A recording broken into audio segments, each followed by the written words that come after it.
just across the Hudson River from Manhattan in East Rutherford, New Jersey. Tonight, the Miami Dolphins and the New York Jets, they're both 4-1 on top of the AFC Eastern Division.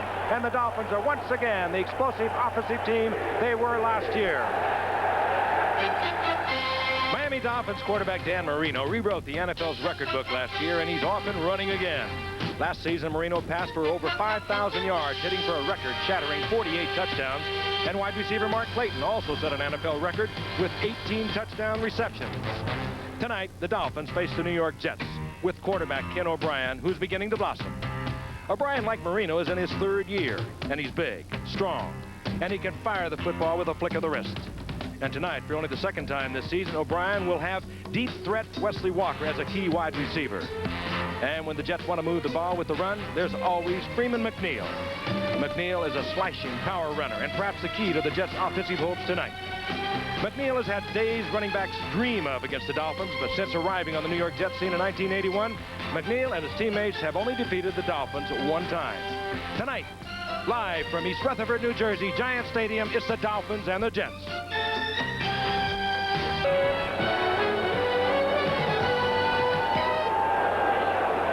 Again, everyone, I'm Frank Gifford, and welcome to Giant Stadium. We're glad you're with us this evening. My colleagues, O.J. Simpson and Joe Namath feel we have another great football game coming your way tonight. Certainly one that's going to have a lot of offensive explosions, because that's what you get with Miami Dolphins. They are here before a sellout crowd to play the New York Jets, both on top of the AFC Eastern Division.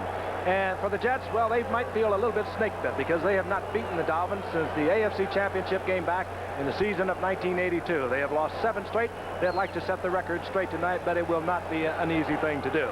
Again, it should be a good football game, and I quite frankly don't know how my colleague Joe Namath is keeping his mind on anything but what has happened over the past week. First of all, at halftime tonight, they're going to retire his number for the Jets. He's going to receive his Hall of Fame ring, which is, there's only 128 of them in existence. And Saturday, Joe Namath and Deborah Namath gave birth to a beautiful little gal, a #1 draft pick, no question about it. Her name is Jessica Grace, and there she is, absolutely adorable, wearing the bib that was provided to Joe a couple of months ago in anticipation of Jessica's arrival by his former head coach, Weeb Eubank. So, Joe, quite frankly, can you get your mind on a football game with everything that's going on in your personal life? Well, Frank, I don't find it difficult at all, actually. These two teams are two of my favorite teams to watch, and I'm looking for a hot game tonight. Now, for the Jets to be able to win this game, they're going to have to do what they do best, and that's give the ball to Freeman McNeil and keep it on the ground, keep it away from the Miami offense. Freeman right now is 3rd in the AFC as a leader in rushing, and I look for him to be #1 after tonight. Kenny O'Brien is off to a good start for the Jets. He only has 3 interceptions in 5 games. He's not making mistakes, and he's turning bad plays into positive plays for the Jets. In fact, right now, Kenny is ranked 1 notch higher than Miami's Dan Marino in the NFL passing statistics. Defensively, well, that's another story. The Jets have their hands full, just like any team facing the Dolphins. But the Jets have a new defense this year, 3-4, with Bud Carson as a coordinator. The Jets haven't worked everything out yet. They're not a smooth defense yet, but they're a good defense. They may have to play a little bit over their heads to hold this Miami team down. The kicking game, they're going to need a good kicking game out of Jennings, and Pat Leahy may decide this game with a field goal. O.J., how do you see it? Well, I see that these guys are ready to play because they're ready to kick off. The key to the game for Miami, they got to take Freeman McNeil out of the football game. They can't let him control the ball running the game, and I think the Jets must score 28 or more points to win here tonight. Let's go down to the field, Frank. And we are ready to go. The Jets will kick off to the Miami Dolphins. That will mean Pat Leahy to put it in play. Lorenzo Hampton has dropped for Miami. The rookie, #1 draft pick from Florida. Most a talented athlete. He awaits the kick at the goal line. And Pat Leahy booms one deep into the end zone. And for Dan Marino and the Dolphins, they'll have the first down following the touchback out of the 20-yard line. Dan Marino, what a tremendous season a year ago. Over 5,000 yards. Just an incredible year. 48 touchdown passes. And after a shaky start against Houston, after a long holdout, he apparently is back in stride. Last week, however, in a win over the Pittsburgh Steelers, Marino was picked off 3 times by the Steelers defense. That's only the 2nd time that has ever happened to him. Single setback for the Dolphins, and he's a great one. #22, Tony Nathan. He can do so many things. Good receiver, good runner. And on first down, Marino will put it in the air. What's new? The blitz is on, but Marino hurries one to Bruce Hardy. Out over the 20-yard line to about the 23-yard line. That's just what the Jets are going to have to do defensively. Big Joe Klecko got in there on Dan just as he released the ball, and Dan got hit pretty good. So it'll be 2nd down and 10. And looking at the Jets, defensively, their secondary, a problem. Harry Hamilton, the free safety on the injured reserve. Kirk Springs has moved over there from the strong safety, and Johnny Lynn, who's never played that spot, has moved over to strong safety. We'll talk about it as the game progresses. And when your secondary is hurting, it's tough to go against the Dolphins. That's Tony Nathan. And a swarming Jets defense. We talked about the new defense under defensive coordinator Bud Carson. It's a 3-4 defense, but they move around a lot. They look a little bit like the Bears. They're jumping all over the field. They'll have Mark Gastineau in and out of the lineup. They'll have him in a lot of different positions. They'll have him as a stand-up man. They'll bring him from that stand-up position. Then they'll come with 4 down linemen on the sheer pass situation. And that's what they've done right now. It's 3rd down and 9.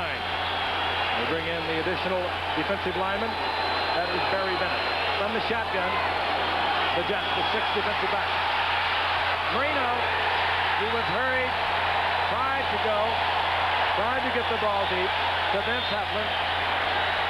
But Heflin had not even made his cut when Marino was forced to fire. Yeah, and that's exactly it. Marino was forced to fire. The Jets got pressure up the middle, and that's what they're going to have to do. Dan does not leave the pocket to his right or to his left, so the Jets will be running stunts up the middle to put pressure on him. Big, booming kicker is Reggie Roby. As you look at Kirk Springs, a dangerous return man.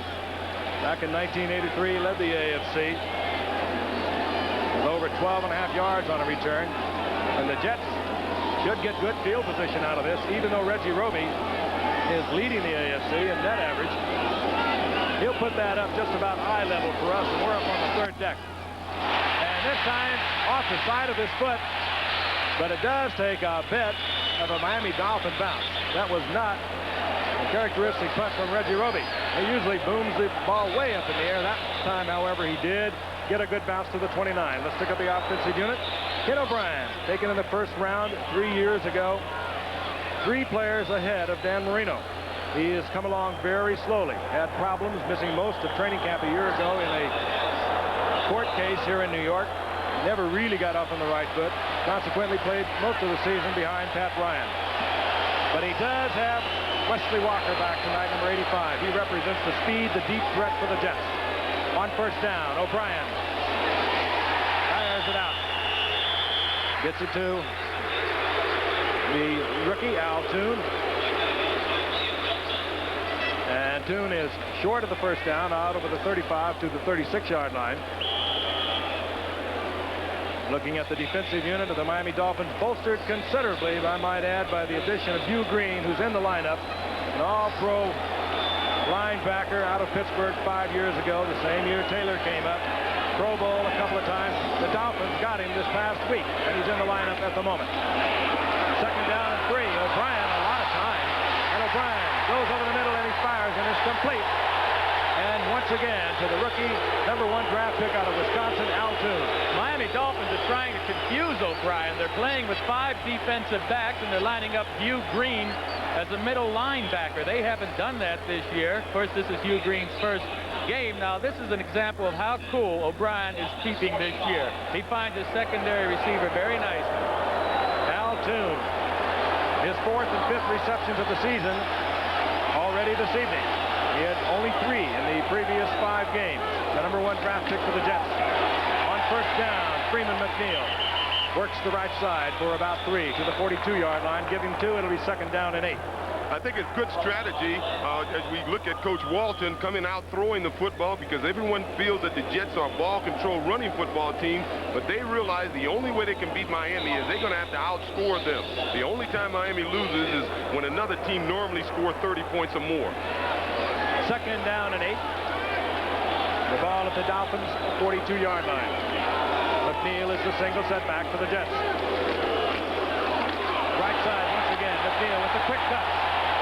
Twists and turns inside the 35. It appears to be a Jet 1st down. Tackled there by Paul Langford. But McNeil will give you a lot of moves, but he does like to go north and south with it also. He is very quick, has a quick cut. Not that tall in stature at 5'11", but he carries a lot of power, O.J., at 212 pounds. Yes, he does. He's one of the best runners in the game of football. He's always been a big play type of football player. I can recall him in college making a big fourth quarter reception as they got the first down to beat USC in a big game. But what they're doing, they're running this football, and that's what they're going to have to do. The biggest weakness Miami had last year was their defense against the run. They suffered throughout the season, but they could not have suffered too much because they were 14-2. They went all the way to the Super Bowl before losing to the 49ers. They just scored an awful lot of points. McNeil again with that quick cut, turns back into the pileup. Stops at the line of scrimmage. He might even lose about a half a yard. Jackie Schiff, the linebacker, number 50 for the Dolphins, was there for the stop. You know, I spoke with Marvin Powell this week, and he had concern about Doug Betters, and actually Doug Betters got in there and forced this play to turn back inside. It's a nice play by Schiff making the tackle, but Betters was the man that forced Freeman to cut back. Lots of emotion here at Giant Stadium tonight. Jets fans love to defeat the Miami Dolphins, but they have had their problems over the past 7 meetings. O'Brien in and out of the hands of Freeman McNeil. Just a little high for the 5'11" McNeil. It'll be third down and long. And Freeman McNeil, who had only 11 receptions into the night, could not come down with it. We'll see the special teams come on at the field, the defensive unit, as they change for the Dolphins. They bring in a couple of extra defensive backs. And the Jets have brought in a fourth wide receiver. Johnny Hector comes in, number 34. A setback. JoJo Townsend is split to the right. Kurt Sohn split to the left. And O'Brien in trouble. And tried to get it to Mickey Schuler. It's incomplete. Mark Brown had the jersey of Ken O'Brien within his grasp. That was a good play by Kenny, I might add. He avoided taking about a 5-yard loss, which could maybe have made this a more difficult field goal attempt for Pat Leahy. Pat Leahy will have a career-matching effort of 52 yards. That's his best over a lot of years. A lot of years, Frank. As a matter of fact, we played together. His first game was against your New York Giants team. 52-yard attempt. Pat Ryan is the holder, and there's movement. And it could move the Jets up 5 yards. Kim Bokamper, I believe, encroached, made the contact. Here's Red Cashin, our referee for the evening. Encroachment, number 58 on the defense, still fourth down. And it's Kim Bokamper, and perhaps a sigh of relief can be heard throughout the stadium on the part of Pat Leahy, because he was right at the extent of his, well, he was right out there as far as he could kick it. Now he gets to move up 5. The down remains the same, so the field goal unit, of course, stays on. Pat Ryan, the holder. Guy Bingham provides the snap. He has hit earlier this season from 48 yards. Blocked.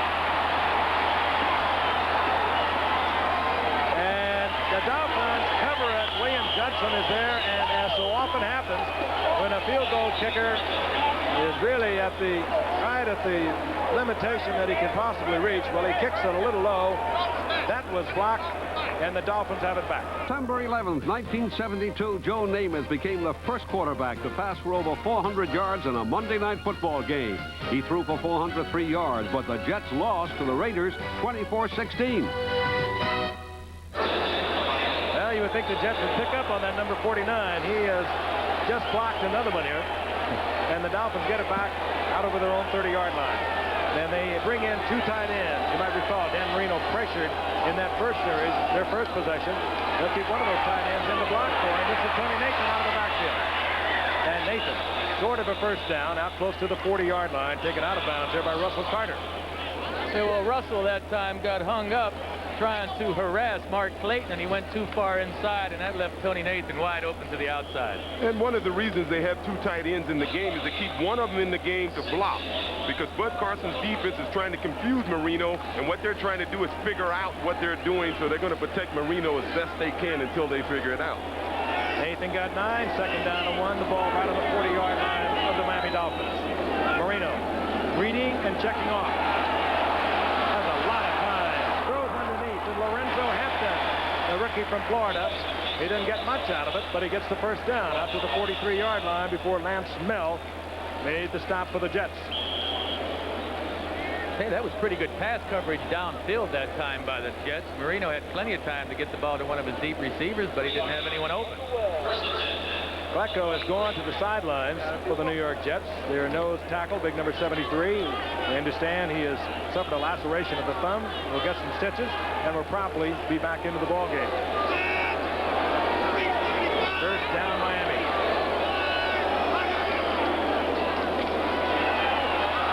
Hampton, and the rookie from Florida finds a gap and just explodes out into Jet territory near the 47-yard line before he's stopped by Johnny Lynn.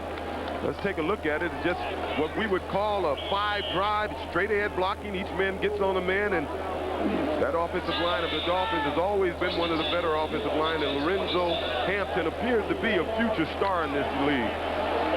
Picked up his first NFL touchdown a week ago against the Steelers.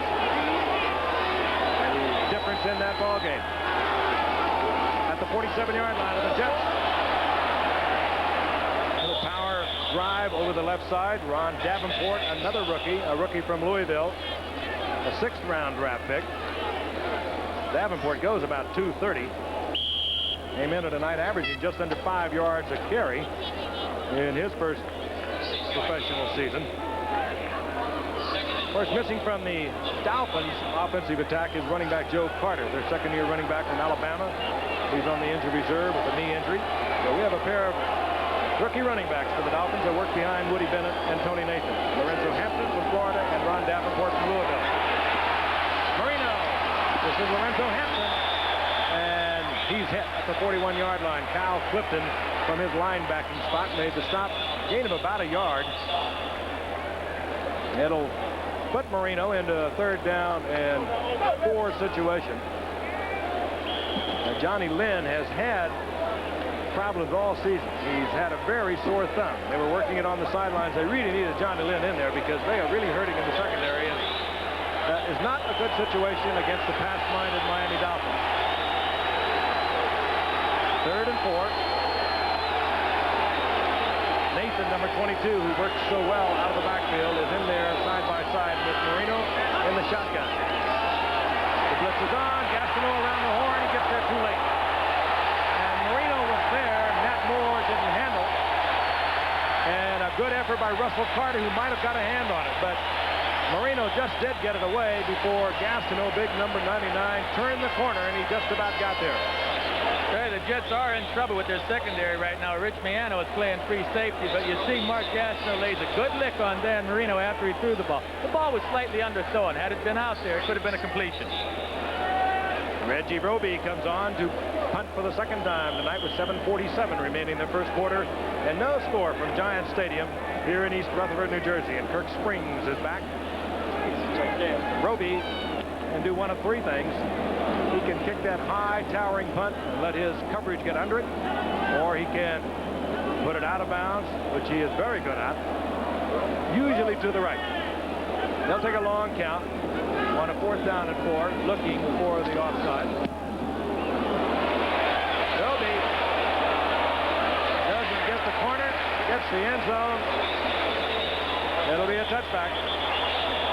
40-yard punt with a net of 20. 2 teams have been getting it on for a lot of years, and they really don't like each other. We'll be back. Remarkable athletes I've ever seen. Mark Gastineau, the big man at 6'5", 265. He can do so much. He fractured his thumb in preseason. It is still encased in a cast with padding over that cast. And he has had really a difficult time, but nevertheless he has continued to stay in the games for the Jets. And also, now that he's getting better, has become a force once again. The Jets on 1st and 10. McNeil over the right side. He'll squeak out a couple. It'll be 2nd down and 8. Mike Charles, the nose tackle there, who has replaced Bob Baumauer for the Miami Dolphins, who is on the injured reserve with a bad knee, made the stop.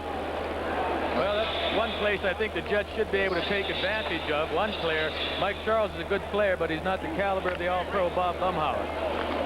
Tony Page, Freeman McNeil, the setbacks. McNeil 24, Page, good blocking, setback number 49. O'Brien pressure. O'Brien goes down. The blitz was on, and you don't get it that often from that side. Kim Bokamper came to the inside, actually, the defensive end for the Dolphins, but he'll move up and down that line of scrimmage also.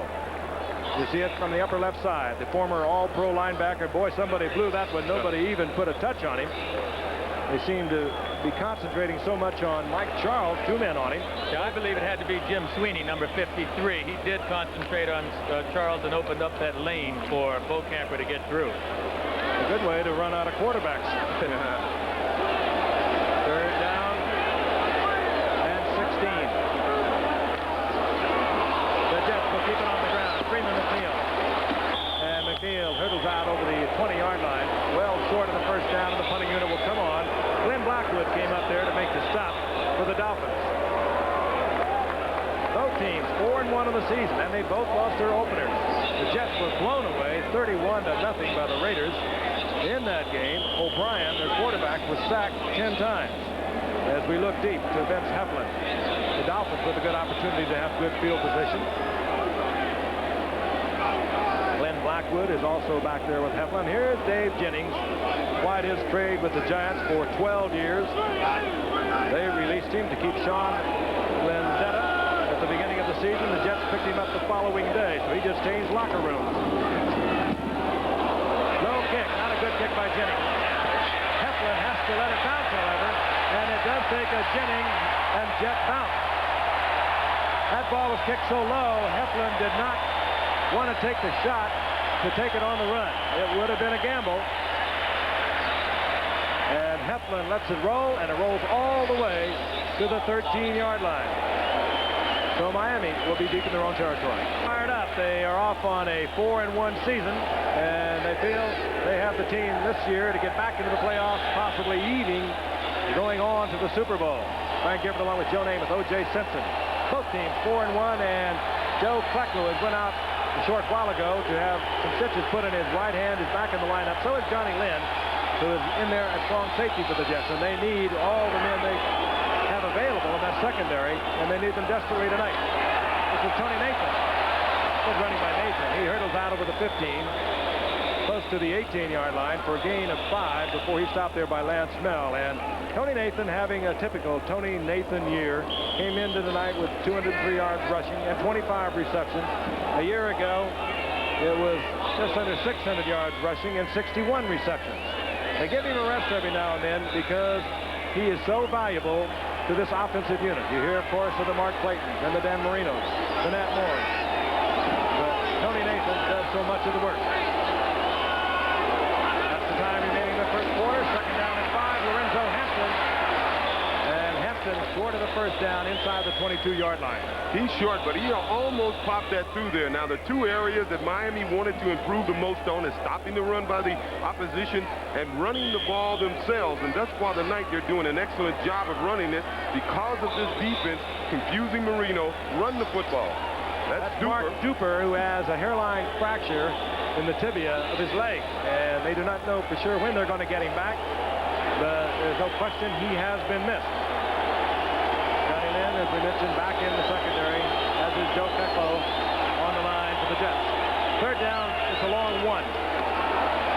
This is Davenport, a big youngster from Louisville, and he gets up close to the 25, and that will be a Dolphin first down. Reminder, live 3 o'clock Eastern time with 3:37 remaining in the first quarter from Giant Stadium in the Meadowlands, just across the Hudson River from Manhattan. Jets and the Dolphins, and the Dolphins Marino is back with a lot of time, nowhere to put it, however. He goes down. The first man there was Bennett. And Bennett got help from Gilbo. Now that's really good team defense. This is what Bud Carson wants. The secondary did a job covering the receivers, and Marino just couldn't find anyone open, and he got the pressure from Bennett. You wonder, Joe, why Bud Carson has been around the league. Of course, he's the guy that was instrumental in the Iron Curtain of the Pittsburgh Steelers defense. He also coached the Rams when they went to the Super Bowl. If you take a good look at number 73, Joe Klecko, how he lines up on that center, he looks just like Joe Green. Cop to the side. 2nd down and 20 at the 15-yard line.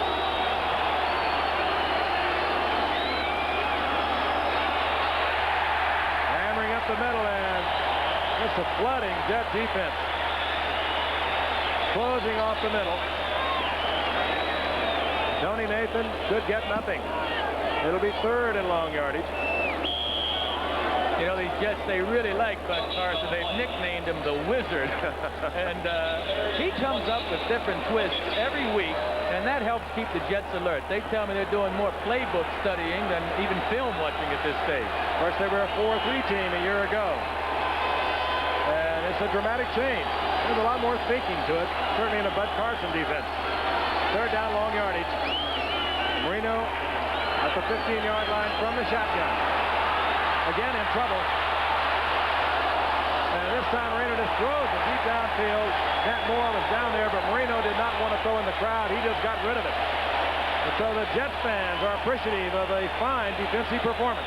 I'll tell you an interesting thing on that play. That was Matt Moore going for that ball. If that was Mark Cooper with the overdrive speed that he has, he would have had an opportunity of catching up to that ball. Ooh, he must be fast. Faster than a speeding bullet. Speed kill. Reggie Roby and Kirk Springs.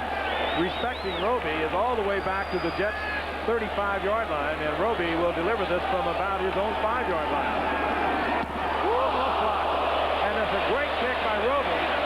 You see why Springs has to respect Roby. He took that at the 23. And he's got an open field. Flag is down. That probably will be clipping. That was almost blocked by Bruckner, and then Springs almost broke it. And what an anticlimax, because the flag is dropped at the Jets' 37-yard line. I think I saw the clipping call, but it sure was close. You know, I was talking with Weave Eubank yesterday, and one thing really frustrates Weave about ball players, and that's clipping. Illegal block. Number 20 of the receivers, that penalty is declined. Illegal block. Number 52 of the receivers, and that penalty will be enforced. You know, Weave says, heck, these guys know since they've started playing football, they're not allowed to block a player in his back. This was nearly a blocked punt. Boy, That's Bruckner there. He almost got it. Davin Mullen just activated today. There he is. Top of your screen, you'll see it. This is Springs. Well, maybe he needed the block. I don't believe that. That's really a stupidity. I don't know. Guys play football since they're in Little League and junior high. They know they're not supposed to block a man with his back to him. Perhaps just activated today. Mullen just a little eager. So the Jets have a fine return by Springs nullified. First and 10 at their own 27-yard line. O'Brien in and out of the hands of the receiver. It is Wesley Walker. It'll be second down and 10. Paul Langford defensively there for the Miami Dolphins, and the Dolphins have again lost Don McNeil to an injury. He missed all of 83 with an Achilles tendon over at the left cornerback spot. Missed part of last year with the knee, and once again he's on IR, and Paul Langford is filling in over at the left cornerback spot for the injured Don McNeil. 1:48 remaining in the first quarter, and there's still no score. O'Brien hands off to McNeil. McNeil turns back inside, runs right into Doug Betters. Maybe gets a yard out of it. It'll put O'Brien in a third and long situation once again. And Joe Flacco, and he, I think, was, well, maybe Joe Walton said it the best today. He was born to be a nose tackle. Big, strong, powerful man who sits in there. Actually played a little over in the Pro Bowl when Bob Baumauer couldn't go last year from the Miami Dolphins. It was also when Mark Gastineau discovered that he could work into the 3-4. He was the MVP of that game with 4 sacks and a safety. So the 3-4 has worked out well for the Jets defensive unit, but their offensive unit is looking at a 3rd and 8. O'Brien, Mickey Schuler comes down with a one-handed grab near midfield at the 49-yard line, and the Jets leading receiver Mickey Shula gets them out of trouble. And that's an example of what their offensive coach coordinator Richie Kotite has to say about Mickey Shula. He says he's the best game player he has ever seen. He gets hyped up for the games and plays better than anyone else. Here you see Mickey taking, at the bottom of your screen, an outside release and running a corner pattern, getting behind the defender and making a terrific catch. Good little move. He put on Robert Soule to the inside. That held him for a moment. He was able to get open, and a well-thrown ball by O'Brien. First down, Jets near their own 49. McNeil, O.J., had he kept his feet, he could have got much more. Yeah, he turned up. I thought he was turning up a little slowly earlier in the game. He did the right turn up on that job, and on that run. I can't say enough about the job that this Jet offensive line is doing thus far. They're giving O'Brien the time to run, and they're opening up holes. You know, I was going to say the one game they lost this year, Joe, to the Raiders is because Reggie McElroy and Marvin Powell were out. They were missing. They were holdouts. Second down, a long 3.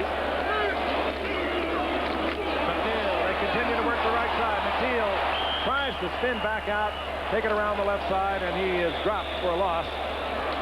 Close to the 45-yard line. Sanders, Shiver, and Mike Charles were there defensively as we tick off the final seconds here in the first quarter. So what we thought was going to be an offensive show here this evening, certainly on the part of the Dolphins, has not materialized. And we have a scoreless first quarter in a hard-hitting game between the Jets and the Miami Dolphins. Both of them 4-1 atop of the AFC East.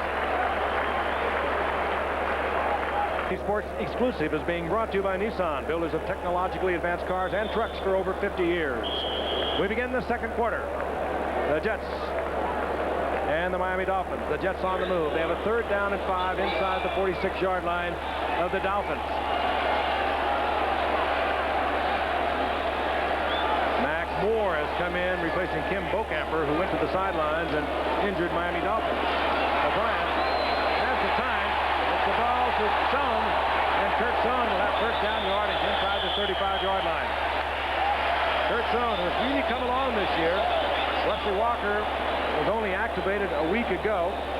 Lamb Jones has been out all season long, and Kurt Sohn has had an opportunity. He's healthy. Knee problem for the past couple of years, but this is his 22nd reception of the season. And he gets it right in front of Jets and then gets a Jet first down at the 34-yard line. 12-yard pickup.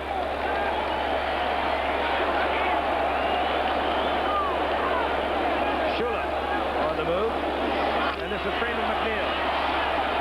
And McNeil spins around in the traffic, and he gets yardage when it looked like he was going to get nothing. Down close to the 26-yard line. Nice pickup by Freeman McNeil. Paul Langford finally made the stop. Shula out there blocking in front of Freeman McNeil. Gain of 8 yards. He does that. He is so quick, Freeman McNeil. When he is healthy, he is something very special. And he is much quicker this year and a little stronger. They said he's never worked harder on the offseason. He's lost a little weight. He's down to about 210 pounds from what normally would be 218 for him. Second down, just about 3 yards as O'Brien looks it over. McNeil again. They continue to work the right side, and McNeil breaks it big and almost accelerates into the end zone. He's down close to the 5-yard line. They'll mark it at the 6. Again, good running by Freeman McNeil. Let's watch him again. He had over 1,000 yards a year ago and missed 4 games with rib injuries, but reads the block so well and gets a good block out in front. All you need is to give a back like McNeil room, and Marvin Powell and the rest of that right side gave him plenty of room at the line of scrimmage, and he just turned up field and picked his way down to the 6-yard line. The Jets on the move. They have a first down, goal to go. The word is on Kim Bocamper. A jam neck. They expect he will be back. Meanwhile, Matt Moore stays on for the Dolphins of defense, replacing Bocamper. McNeil right side, trying to get over Marvin Powell once again. You could hear it up here. Nothing happening there. They close it down. George Little, the rookie out of Iowa, number 99, was in there along with Duck Betters, providing the stop. Head coach Joe Walton, old teammate of mine from Giants days, now in his 3rd year with the Jets, has put together 2 7-9 seasons, has changed the character of this team dramatically, made a lot of trades. He's molded his team in his own image, and he expects big things this year. Second down, goal to go. Timing, pattern, no. It was JoJo Townsend, the USFL Express player who joined the Jets this season, and a former 3rd-round draft pick of the Jets 3 years ago. Now he goes up for it. Got to come down with both those feet in bounds. Good pass by O'Brien. It looked like it was going to be good. You got to have both of them in bounds when you come down, and he did not. Well, he had a legitimate argument there, too. William Judson had his right arm on him, and he could have forced Townsend to land out of bounds. That's what Townsend was trying to tell the official. Judson hit him. Depends on whether you're arguing with Jets fans or Dolphin fans. That's right. Big night for Joe Namath. At halftime, we'll be bringing you the presentation of his Hall of Fame ring, the retirement of his number 12 that he wore from 1965 to 76. And, of course, Deborah Namath is also with us. That's hard to believe. She had little Jessica Grace on Saturday. We checked in at 7 pounds 9 ounces. So the man on the right, Mr. Namath, has been busy. Well, Deborah, she wanted that child to be born on the 12th. And, oh, my goodness. Whatever in there is moving. I think it was a bird. The word is that we got either a bird that was injured or a dead bird and was taken off the field. That's why we were held up. We're in the second quarter. No score, but the Jets are threatening. They have a third down goal to go. They're at the 5-yard line of the Dolphins.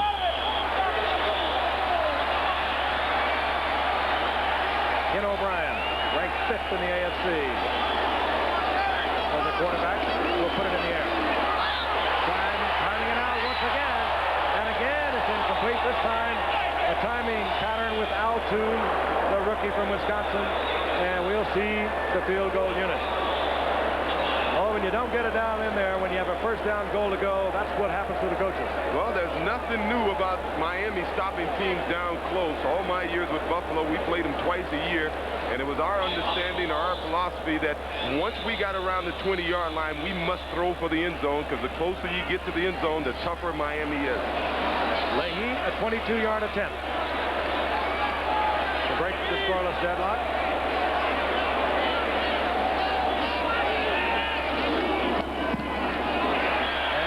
Takes the lead, 3-0. But you better believe they would have loved to have had 6. They had a first down goal to go at the 6-yard line on good running by McNeil, but they couldn't get it in. But put Lorenzo Hampton, the rookie, number 1 draft pick from Florida, deep to take the kick from Pat Leahy. The Dolphins have 32 yards of offense in the first quarter. They have 13 yards passing, as Marino is 3 of 7. Surprisingly strong defensive effort by the Jets. This is Lyle Blackwood. Blackwood hit at the 22 and driven all the way back to the 20-yard line. And Marino trots the offensive unit back out one more time. Oh, Lyle's a little too old to be running those kickoffs back, and he sure was looking for someone to lateral the ball to. Kickoff team players need a lot of help from their friends. Hard to imagine if you've ever been down there on special teams how noisy it is. There is grunting, thudding, collision. A lot of references to your ancestry. First down and 10. The ball just out over the 20-yard line. Marino up on top again. Fires and is incomplete. Gilbo was back there, the linebacker, in front of the intended receiver, Nat Moore. It'll be second down and 10. And now, penalty will be marked against the Dolphins. Annually, the Dolphins are one of the least penalized teams in all of football. And Don Shula is very proud of that. Talks about it frequently. Now the Dolphins are backed up all the way to the 10-yard line. Ronnie Lee, the right guard, the guilty Dolphin. As you saw in the wide shot, Mark Gastineau exhorting the crowd. He jumps up and down, tries to get them into the game, and they don't take much encouragement. First down and 20.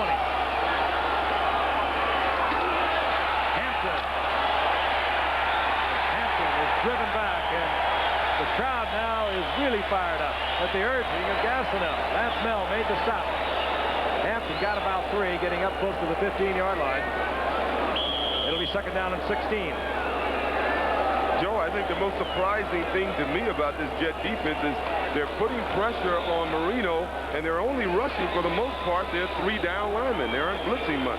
Well, you know, Joe Klecko is making a world of difference in that middle. He is so strong, putting pressure up the middle. It's helping the other guys from the outside get back there. Nat Moore goes to the right. Mark Clayton up at the top of your screen. We've heard nothing from Mark Clayton tonight. Marino. Gastineau was pursuing Marino out of the pocket. That's Clayton. And Clayton comes down with the ball at the 28-yard line. He's short of first down yardage, even though it was indicated. Here's Gastineau in hot pursuit of Marino. But he gets a shot by Bruce Hardy, the tight end, coming back on Gastineau. And that's what we said earlier. They're keeping one of those tight ends in, trying to pick up a defense that is dramatically different than what they faced in previous years when the Jets would line up in their 4-3. Buddy Carson's defense, and from the 3-4, it brings people from everywhere. I was surprised to see Marino roll out that last time. The Jets have him doing things he doesn't normally do. Third down and a long one. Davenport. And the big one from Louisville gets the first down after the 33-yard line. That's good offense. They had a first down and 20.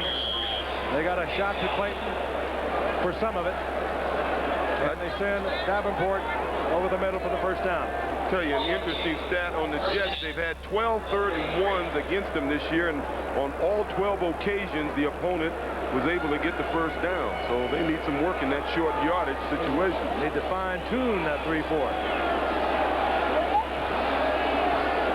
They picked up 2 more tonight. So it's 14. First and 10. Marino gets it to Clayton. Clayton will have a first down at the 45-yard line. He was battling Russell Carter. He was in Carter's arms when he came down.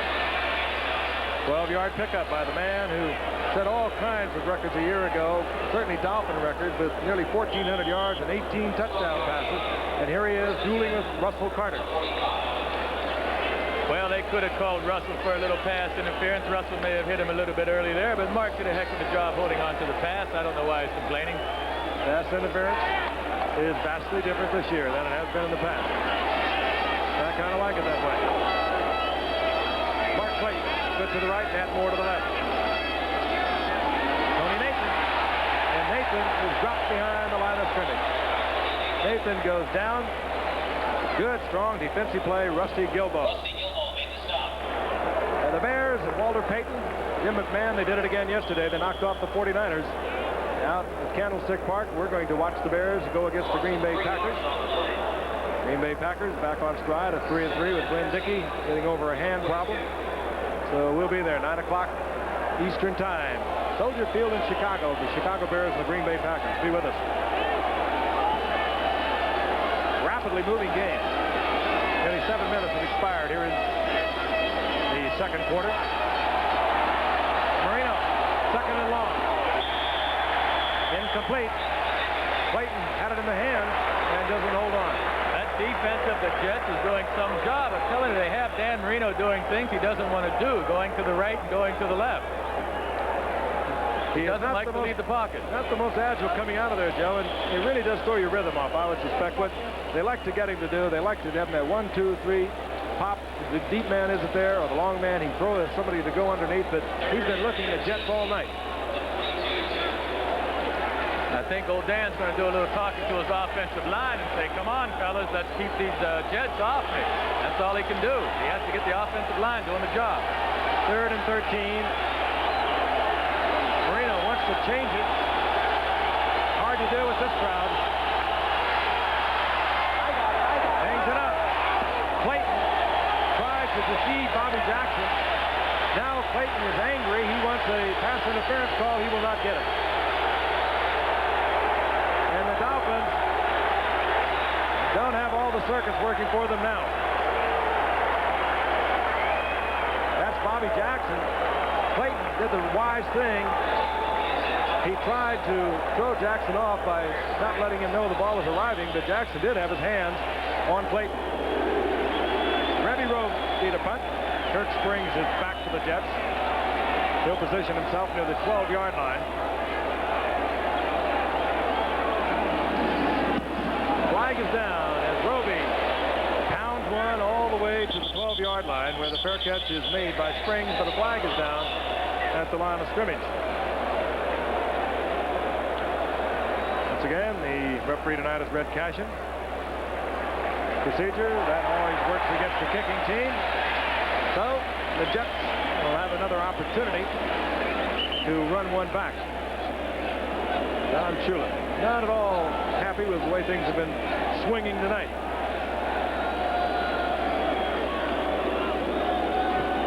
Jets defense pressing the Miami Dolphins offense.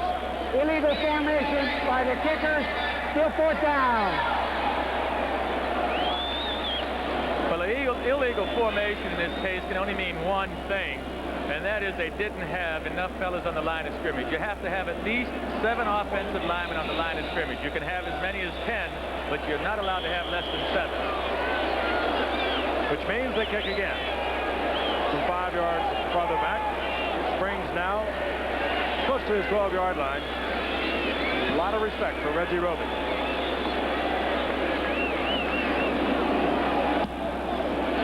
Doesn't turn over, but he just powers it to the 21-yard line. Not a good Roby kick, and Springs will bring it all the way out to the 35-yard line. Roby could not turn it over. He's unhappy. So the Jets, rather than having the ball at the 12-yard line, they get the penalty. They have to kick again, and Springs moves it out to the 36-yard line. And once again, tempers are flaring. We have timeout, and we'll be right back. And Marino on the sidelines might well be asking his offensive teammates, what's happening out there? They have been chasing him all over Giant Stadium. Meanwhile, the Jets with a 3-point lead, 8:20 remaining in the first half. They have a 1st and 10, the ball inside their own 36-yard line. O'Brien, good play action. Wants to go deep, nothing happening there, so he goes underneath. Kirk Stone comes down with a 1st down in the 43-yard line of the Dolphins in the arms of William Judson. A lot of time that time for O'Brien. He wanted to go deep, and Walker was not open. Checked off, gets it to zone. 1st down Jets. Well, they've been running the ball early on 1st down, and this is a good play action fake that held the defensive line. So O'Brien had time, and he kept his cool. He came probably to his 4th receiver that time. He checked 3 other receivers, and they were covered before he went to zone. The Jets in Dolphin territory once again. They're at the 43-yard line, 1st and 10. McNeil, they continue to work the right side behind big Marvin Powell. Got a good block from Tony Page out front, and Freeman rips off 5 yards. Tony Page, the lead blocker for McNeil, who has already picked up 60 yards. Might add that this is Tony Page's birthday tonight. Tony asked me to be sure to tell everyone that it's his 23rd birthday. Nice going, Tony, and happy birthday. Tough 2nd-year man out of Virginia Tech. It'll be 2nd down and a long 5. Jackie Shipp has come to the sidelines, and Jay Brophy has come in, number 53. And there's birthday Tony Page.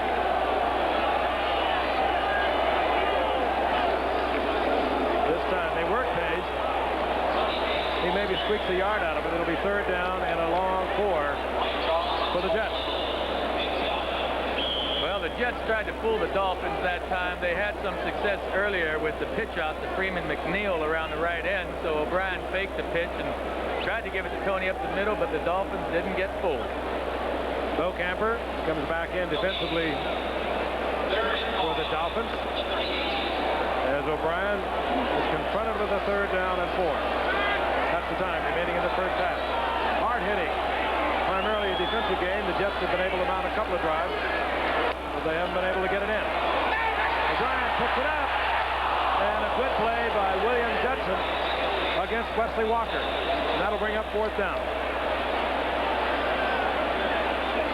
You'll see it from the reverse angle, and that's why we like this camera so much. You really can't not see it from this side of the field. Now we flip it over, show you from the camera on the opposite side of the field, and you see exactly what happened. Judson, stride for stride with Walker, pass underthrown a little bit because Wesley Walker can really fly and allow Judson the time to get there and make the play. Jennings will punt. That's the first 4 pass I've seen Ken O'Brien throw tonight. Had he had it out in front, that could have been 6.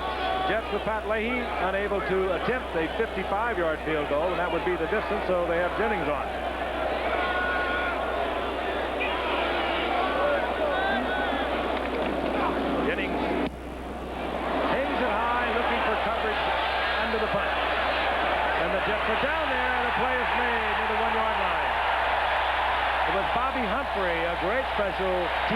player for the Jets, who was down there along with Rocky Cleaver. And the Dolphins are in deep trouble at the 1. Seconds and allow our stations to identify themselves. Channel 4, WTAE-TV, Pittsburgh. Dan Marino of the Miami Dolphins has had a tough night tonight. He is 5 of 11, 39 yards. The Dolphins have only been able to negotiate 63 total yards of offense with a swarming Jets defense. The Jets out of a 3-4, coming from all over the lot. They drop into a 4-3 on many occasions, and thus far they seemingly have really confused the Miami Dolphins offense. The Dolphins at their 1-yard line. Marino out to Tony Nathan, who slips. Down he goes. He picks up one. Lance Snell defensively. Number 56 was there to make sure.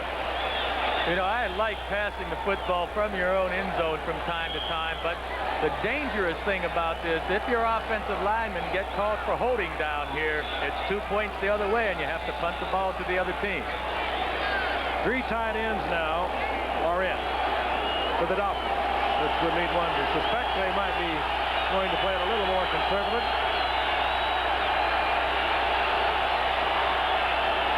And they will. They'll put it on the ground. And Davenport works the right side out over the 5-yard line, close to the 7. It'll be 3rd down and 5 as the rookie from Louisville found a little bit of a crack. Pop through. You know, watching Marino this first half, I have to believe that Dan's really not confused out there. I think the Jets are just outplaying the Dolphins man for man. Marino has seen all of the coverages in the NFL. This year he's reading defenses better than ever, throwing to the short receivers. He may not be confused, but I think all his offensive linemen are confused. They're down 5. The blitz is on, and almost coming down with it was Bobby Jackson. It was intended for Clayton, and 2 flags are down. One is down upfield where Jackson and Clayton were dueling, and one is down at the line of scrimmage.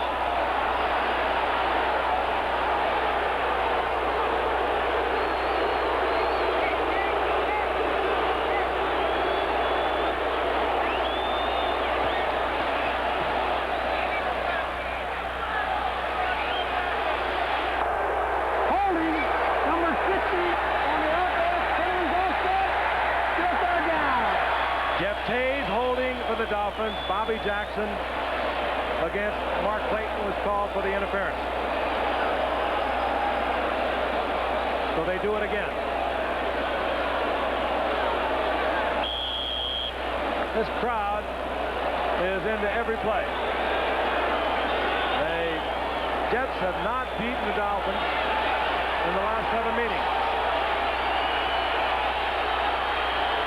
Going all the way back to the 82 AFC Championship game. They lead 3-0. Less than 5 minutes remaining in the first half in a tough-hitting football game. Marino from the end zone. Fires to Hardy, and Hardy goes down as a flag goes down. But Hardy has first down yardage to the 19.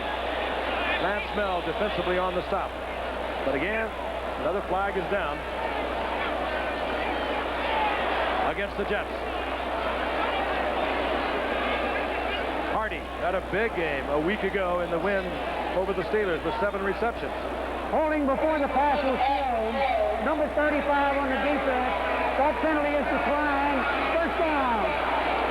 Glenn, the rookie, holding before the pass was thrown. Rookie from Minnesota. Joe Walton. So Hardy makes a clutch catch to the 19-yard line for a Dolphin first down. Davenport hit hard and then just surges forward with a bit of a second effort. He still will lose a yard, and there is some kind of smashing going on there. That was Kyle Swifton, second-year man out of TCU, 3rd-round draft pick, who became a starter a year ago. And he is really a good, hard-hitting linebacker. And 6'4" and 233. He carries some weight, huh? That all-rookie team primarily against the Dolphins. 2nd and 10. Marino The blitz is on, pressure again. He has to roll out, but he gets it to Clayton, and Clayton stays on his feet. And then is hammered at the 34-yard line. Bobby Jackson.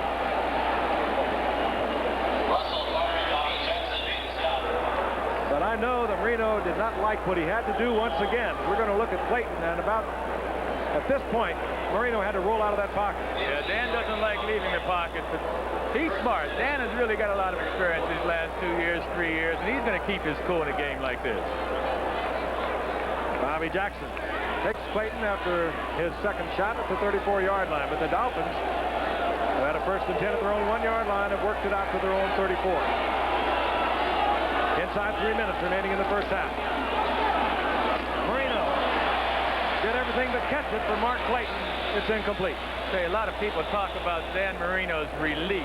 What impresses me is not only how fast it is, but how quickly he coordinates finding a receiver with his eyes and being able to get the ball to him. He does have a quick release, but he's really good at finding the receivers. He moves that head around like it's, well, I don't know, on a pivot or something. What am I trying to say, Frank?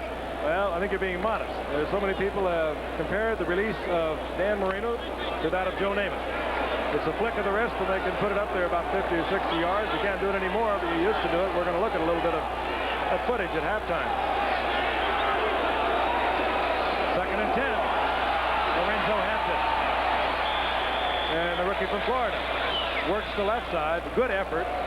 He'll get 3 out of that. When he was hit at the line of scrimmage, he might squeak 4. He'll bring up 3rd down and 6. I think this Lorenzo Hampton is going to do a lot for the running game in Miami. Tony Nathan is an excellent back. He runs well inside. He catches the ball well, but they haven't had a breakaway runner out of the backfield since Delvin Williams. And this Lorenzo Hampton shows every indication that he could be that breakaway runner. And he was a good receiver at Florida with nearly 60 receptions over his career, so he's a little bit like Tony Nathan. Maybe a little larger. 3rd and 6 now for Marino. Marino again under pressure, tries to get it to Nat Moore, and he can't hold on, as again a jet was right in the face of Marino, and the Jets are coming from all angles, and the offensive line of the Dolphins still remains, I think, confused. They're going to have to go to the drawing board at halftime. They will go to the drawing board at halftime, but I think Don Shula and the Dolphins should feel fortunate. They've been totally dominated by the offense and defensive lines of the Jets, and they're only down 3-0. Reggie Roby on once again. That's certainly true. The Jets had a 1st down goal to go at the 6th.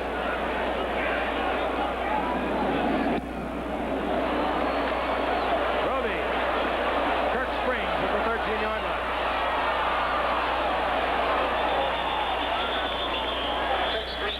So the Jets will have a 1st down at the 15, and Miami was shut out in the first half against Kansas City earlier this season. They came back and scored 31 in the second half. So when they put it back together, they are rather effective. The flag is down at midfield.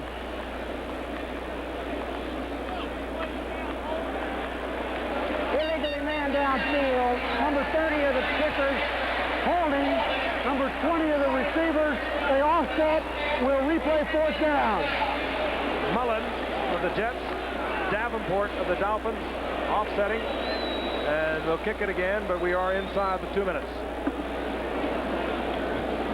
I saw Don Shula turn to Ron Davenport, his rookie from Louisville, have a few words to him, and I noticed Davenport now is on the sideline sitting on the bench. And we're going to get the 2-minute warning. The Jets lead the Dolphins, both of them 4-1 in the AFC East. Both have 3 timeouts. We'll be right over 300 yards passing thus far this season. Tonight, they have thrown the ball with 1:54 remaining in the first half for 56 yards. Their combined offense, rushing and passing, 100 yards. Not what they had planned. Roby on to punt again, following the offsetting fouls. Kirk Springs of the Jets back at the 13-yard line of the Jets. They try to pressure Roby, and it does not turn over, and Springs will take it at the 25. Springs out to the 32-yard line, hit there by Harvard Sowell. Baseball's main event, the World Series. Timeout, pretty good field position. We'll see what Joe Walton has decided. He's at the 33-yard line. They won points. O'Brien dodges one Dolphin, and he fires, and it's complete.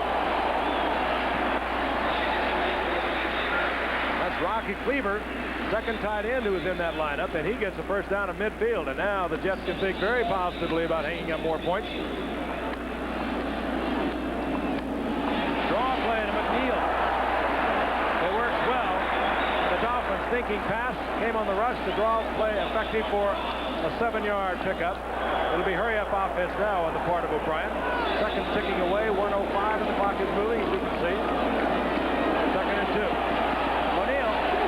That's McNeil. He's wide open. Steps out of bounds. Stops the clock at the 30-yard line with a Jet first down. And they save a timeout with 58 seconds remaining in the half. We were talking about this a few weeks ago, Frank, about calling all of your hurry-up offensive plays at once. On that series, the Jets had 3 plays already called. And they get the first down at the 30-yard line. The Brain Trust on the sidelines, headed by Joe Walton, who calls the plays from Beaver Falls, Pennsylvania, the home of Joe Namath. They played for the same high school. I used to watch him play when he was in high school. All kinds of interlinking things here tonight. Don Shula and Joe Walton played in the same defensive secondary with the Washington Redskins. That back in 1957. First and 10, the Jets. Freeman McNeil. They work the right side as they have all night. Behind Big Marvin Powell and Freeman McNeil squeezes out 4 to bring up second and 6. Mark Brown defensively and Glenn Blackwood were there for the Dolphins.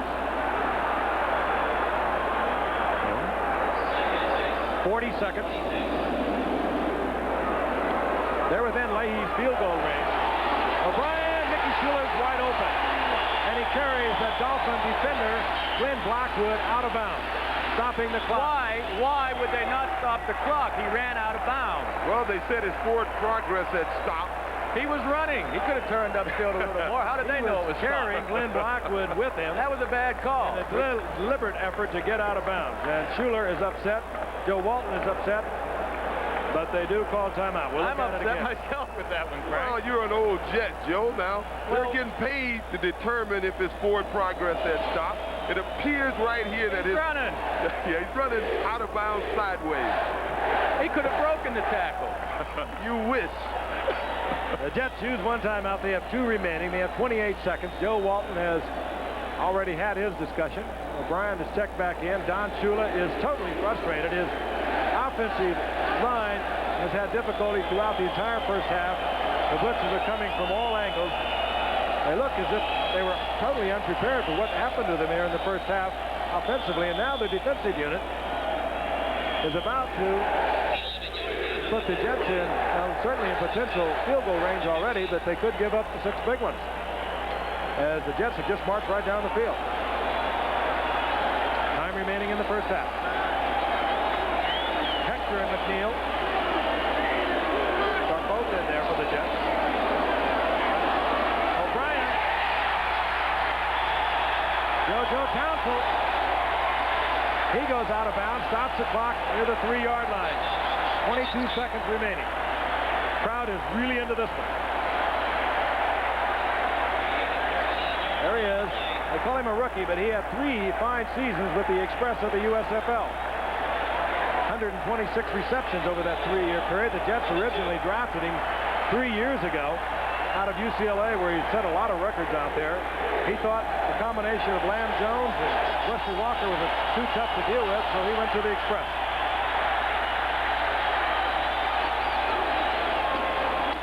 This is Johnny Hector. They like to work him down there. Reaches for the goal line. There is no indication. And the Jets stop the clock with 13 seconds. They're inside the 1-yard line. They're down to 1 timeout. And you can cut it with a knife here at Giant Stadium.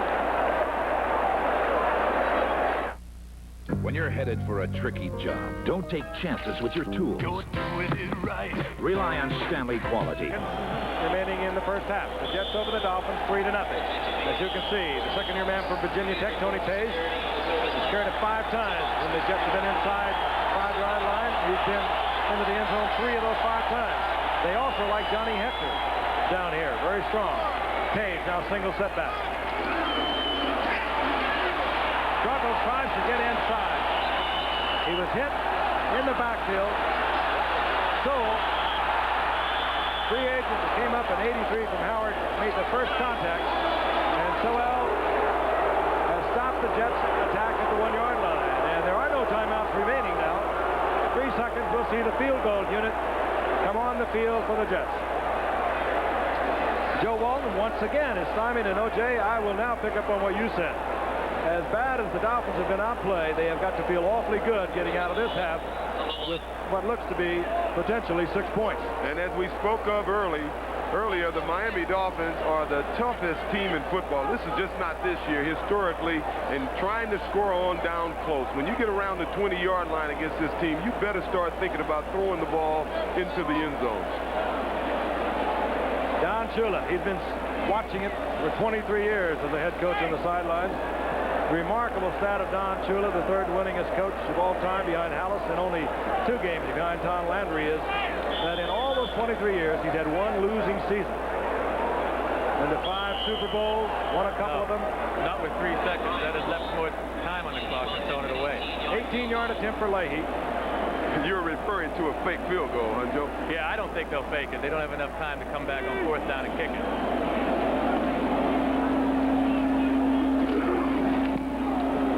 Splitting the uprights. And Leahy makes it 6-0. And the crowd, I think, just as frustrated as Joe Walton. 2 times they have had first down, goal to go from in close. 1 at the 6-yard line, 1 at the 3-yard line. And each time, the Miami Dolphins defense has forced them to settle for 3. There's 1 second remaining in the first half. So we will have the kickoff. Yeah, Joe, your Jet fans are tough. They came into this game hoping to make a game of it. They're up 6-0 at halftime, or just about halftime, and they're booing the Jets. Yeah, they wanted 6 points down there. You know, we referred to possibly using a fake field goal attempt that time. If the Jets had called timeout earlier, say with 8 or 9 seconds left on the clock, on 3rd down, they could have faked the field goal and simply thrown the ball away if the play wasn't there. But they let too much time run off the clock without, obviously, they didn't have any intentions of faking it. So what would you call that, Joe? I would have, hindsight, looking back at it, I'd call it a bad call. I think we should have called timeout earlier. They had 3rd down to make a fake on it and throw the ball away. Coaching, huh? Deep now is Lorenzo Hampton. And Pat Leahy will kick off for the Jets, as I mentioned a moment ago. 1 second remaining in the first half. Surprising game thus far. You've joined us late or something. Has been dominated by the Jets. Marino and the Miami Dolphin offense has not done much. They've gained 100 yards. The Jets have gained a couple hundred. Well, they're going to let's go. Leahy drills it along the ground, and Hampton will bring it out. And Hampton to the 25-yard line, and that will be the end of the first half. And the Jets players get an ovation. He is being presented his Hall of Fame ring. Joe Namath, the 1965 to 76, well, he was a bigger-than-life sports legend here in New York. And when the pass used to be part of the game instead of the dominant part of the game, Joe Namath was doing things like this. Everything went his way. Little Eddie Bell took that one in. 1 of 6 touchdown passes as Joe Namath in 1972 passed for just about 500 yards against the Baltimore Colts. It was a late-night statement, however, in January of 1969 that set the sports world abuzz. Namath with a flat prediction of victory over the highly favored Baltimore Colts in Super Bowl III put both the Jets and themselves squarely on the line. The statement infuriated the Colts, as you might recall, and the establishment of the NFL. But when the dust had settled, it was perhaps easier than even Joe thought it might have been. It was a historic 16-7 win, the Jets over Baltimore, and it did more for an AFL-NFL merger than any one single event. Joe Namath on the field. Let's pick up the stadium announcer. Ladies and gentlemen, we'd like to now direct your attention to the 50-yard line as we introduce Pete Elliott, the director of the Pro Football Hall of Fame in Canton, Ohio. Ladies and gentlemen, it's my honor on behalf of the Pro Football Hall of Fame to present the special Hall of Fame ring to one of the greatest players that ever played the game, Joe Namath.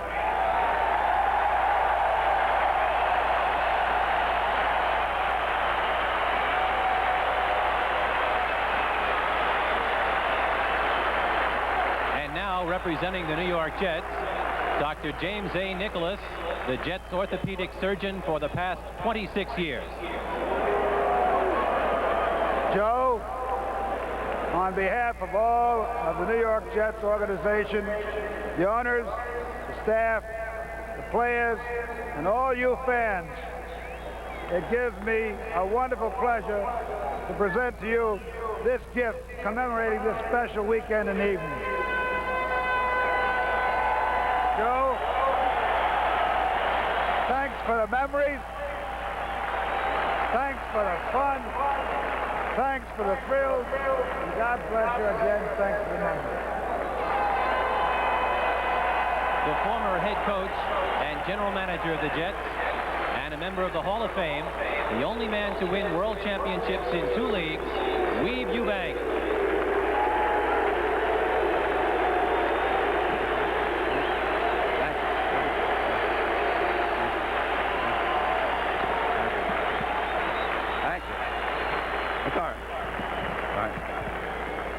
Thank you, all of you great fans here tonight, and those of you watching and listening at home. It is a great honor bestowed upon me to represent the New York Jets organization at this moment. I watched Joe Namath come to us from Alabama and Coach Bear Bryant as a gifted player, and I saw him develop into a champion and a Hall of Famer. I watched him grow and mature as a leader and a person, and now into a fine husband and a proud father.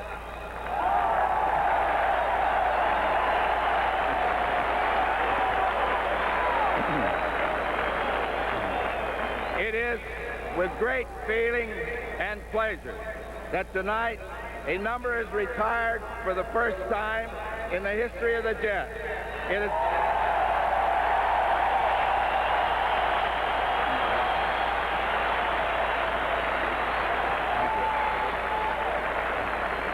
is a number that will always be remembered, not only by the Jet fans, but by football fans throughout America. Joe, a number that you wore so proudly and made so famous, number 12.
youth. I would like to thank the New York management.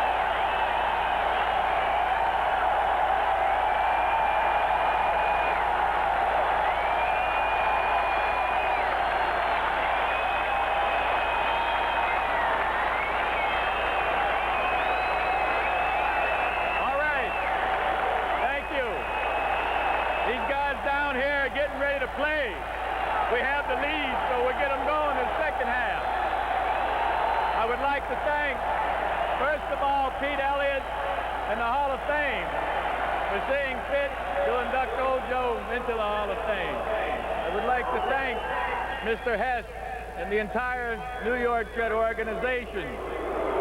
No, don't boo. He's trying to do the right thing, I promise you. He wants to win her as much as we do or more. I would like to thank Mr. Hess and the Jets for the 12 years that I worked for them. I had a heck of a time. This honor, I promise you, is not an individual honor. Being inducted into the Hall of Fame and retiring number 12, well, this came about because of a lot of hard work by a lot of people. I want to thank my teammates, Boozer, Snell, Mathis, Smith, all the guys. They're the reason that I'm here tonight. They're the reason we're all here tonight. Those are the fellas I want to thank. I want to thank the good Lord for giving us all the health to be out here and sharing this together. Remember, number 12, in spirit and in heart, I'll always be with the Jets. Thank you, New York Jet fans.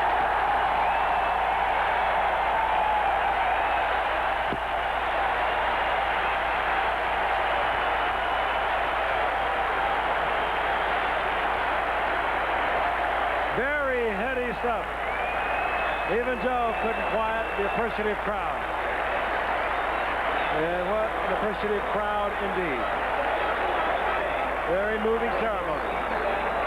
And what a week for Joe Namath. The number's retired, the ring's on the finger, and he has a new baby daughter. I watched Ken O'Brien watching Joe Namath as Ken O'Brien awaited the opportunity to come back on the field, and you have to wonder what might be going through his mind. Maybe somewhere down the line, that's for me.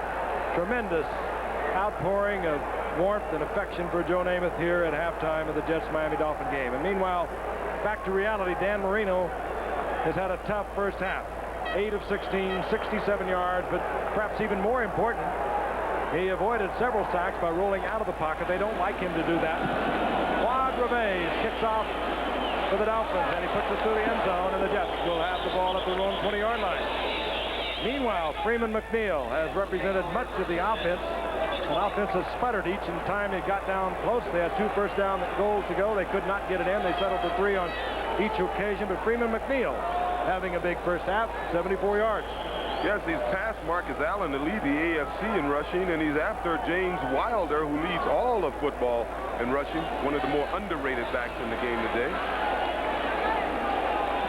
Ready to go here in the second half. Ken O'Brien leads the way to the line of scrimmage. Tony Page, 49, Freeman McNeil, they are the setbacks. And O'Brien had a Dolphin right in his face, tried to get it to Townsell. He had to hurry, and it's incomplete.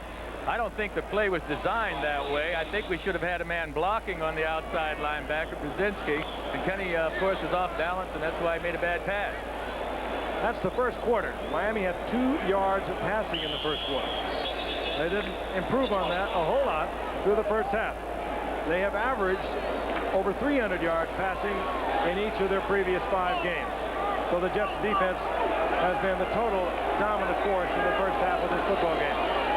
Second down and 10. Schuler's in motion. This is Freeman McNeil. Slips, falls. He got a block from Page, tried to make the cut behind it. Slips, down he goes at the line of scrimmage. It'll be 3rd down and 10. But you have to wonder when the explosion is going to come. Kansas City had this Dolphin team shut out in the first half. That was a scoreless tie. The Jets came back, exploded to make it 31-0.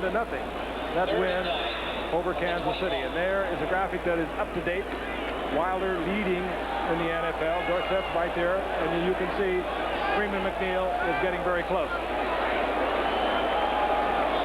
3rd and long. O'Brien, a lot of time, and Schuler is open, and he'll have a first down out close to the 32-yard line. Again, good time for O'Brien. Excellent pass protection by the offensive line of the Jets. Joe Fields is doing some job on the nose man here. O'Brien again kept his cool back there. He kept very calm and threw a strike, of course, to Mickey Schuler. John Swain had coverage on Schuler, and John slipped and fell. Good pass protection by the Jets. At nose tackle now is George Little, the rookie from Iowa for the Dolphins. First down, Jets. McNeil. And he is so quick. Spotted a little opening away from where the hole was designed to go. Tracked it back, gets out over the 35 to the 36. There's a gain of 5 on the play. Mentioned he was over 1,000 yards a year ago, and he missed 4 games and played most of the season with damaged ribs. And back in 1982, strike shortened season, Freeman McNeil led the entire NFL in rushing. 2nd down and 5. The Jets at their own 37-yard line. McNeil. Just a good move to the outside, lower the head, gets the first down. Good running once again. Great running and excellent offensive line blocking, because McNeil now is just having fun back there. He wanted to cut back. He took a look inside because there was no penetration by the defensive line. He was able to look around, pick the hole he wanted, and he got the first down. Jets open the second half with a touchback at their own 20-yard line. A couple of first downs. They're out to their 42-yard line. They lead 6-0 over the Miami Dolphins. Both teams 4-1. They're tied in the AFC Eastern Division at the top. O'Brien looks downfield, checks it off to Freeman McNeil. And McNeil will have another Jet first down. This time he's in Dolphin territory near the 46-yard line. 12-yard pickup. Bob Grudzinski had to peel back from his linebacking spot to make the stop. Well, the reason McNeil is so open here, Glenn Blackwood, a strong safety, was in his zone coverage, and he had the short outside. Well, Glenn got hung up with JoJo Townsend, a wide receiver, and went inside. That's why Freeman had so much room out there. The ball inside the 46 of the Dolphins. The drive continues for the Jets. It began at their 20. This is Johnny Hector. Freeman McNeil gets a bit of a breather, but the Jets do not let up on the Dolphins as Hector gets inside the 40-yard line to the 39. He'll get 7 yards out of that. It'll be 2nd down and 3. Johnny Hector, who came up 3 years ago and exploded on the scene for the Jets as a 2nd-round draft pick, then hit with injuries a little bit as we look at Gastineau's broken thumb. And Hector has just picked up 7 yards to make it 2nd down and 3. Jets have been able to move the ball well on the ground, and that should begin to open up the passing game downfield. O'Brien now 11 of 18, 158 yards. Kurt Zone, and just deflected, tipped away from Kurt Zone. Back there with Bud Brown and Paul Langford. Well, that was a good defensive play, but once again, Kenny was just a little bit. Well, this is an underthrow. He was just a little bit off with the throw. If the ball would have been over the top, well, I'll tell you what, it wasn't as bad as I thought. That was a good defensive play. By Paul Langford. Again, as we mentioned in the first half, filling in for an injured Don McNeil at the left cornerback for the Dolphins. 3rd down, 3. The special units come on. Dolphins bring out their pass defensive unit. A couple of extra defensive backs. Jets put JoJo Townsend up at the top of your screen, then put him in motion. Langford was right in O'Brien's face. McNeil wide open. Langford came in the blitz. Freeman McNeil was wide open. Very cool play by Ken O'Brien to get the pass to McNeil. They've been working that on all week. That's one of the few times you'll see Freeman McNeil in a nickel-type situation. They've been using him more this year because Freeman has developed into a good receiver. He's always been able to catch the ball. Now that his weight's down, I think he's a better receiver, and you see why number 43, Bud Brown, is still playing in front of Lyle Blackwood, because there's not many safeties that can make that tackle on Freeman McNeil with that much room. Joe Walton, he always wanted to call plays when he was a tight end with the Giants. Now he calls every play, and he has done a masterful job in this opening drive here in the second half for the Jets. And McNeil has done a masterful job running the football as he rips it down close to the 16-yard line. Give him 4. It'll be second down and 6, and they're getting big first down plays each time. Big first down plays, and they're getting down here to the area where the Dolphins have really stopped the Jets. I was talking with Freeman, and he described this Dolphins defense like a vice. They keep tightening up, and they're aggressive disciplinarians. That's why they're so tough down here. I would throw to the end zone right now. Second down and 6. Schiller is in motion. Play action by O'Brien. O.J. caught it! Kurt Stone, touchdown Jets.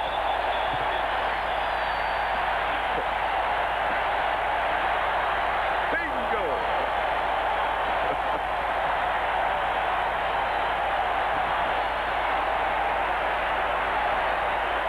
Kurt Stone, he doesn't have great speed, but he has enough of it, and he beats Paul Langford, and O'Brien was dead solid, perfect on target.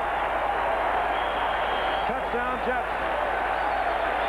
And while Joe Walton likes to call plays, so does our man in the booth, the O.J.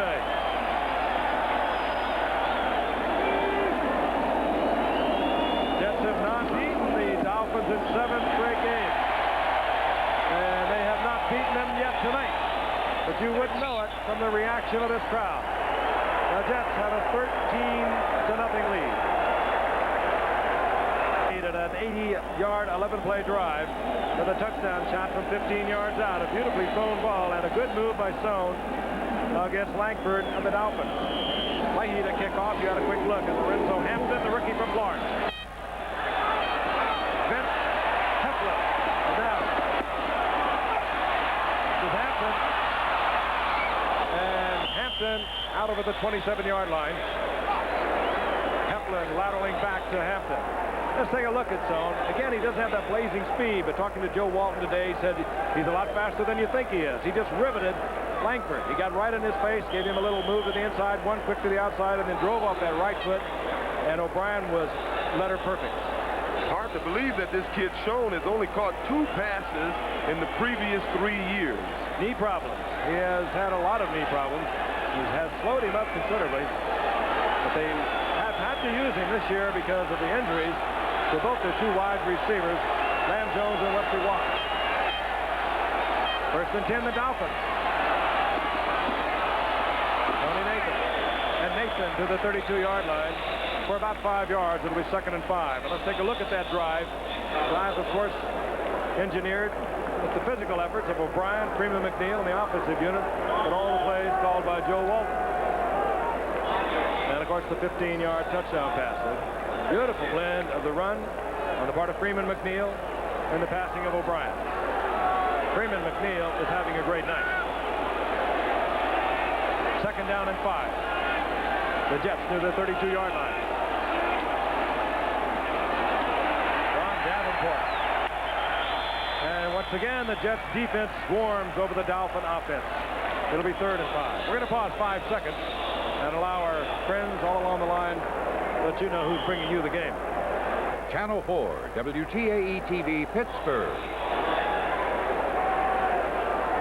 8:40 remaining in the third quarter. Hard-hitting football game. Surprisingly, the Jets out in front of the Miami Dolphins 13-0. But the Dolphins, we know, an explosive football team. The Jets have dominated on defense, swarming all over the Jets offensive unit in the face of Dan Marino throughout the first half.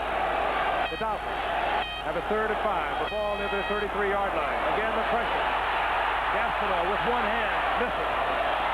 And Joe Rose cannot hold on. The flag is down. Gastineau is so quick. He was around his man, Cleveland Green, so fast. He might have been offside, but for a big man, he is one of the quickest football machines I've ever seen. Just unbelievable quickness. Offside, number 99 on the defense, first down. And yes, he was offside. He tries to guess with that center and quarterback all the time on the snap. And he was around Cleveland Green before Green even could get a shoulder near him. And, of course, he was offside. Yeah, in track and field, we call it a rolling start.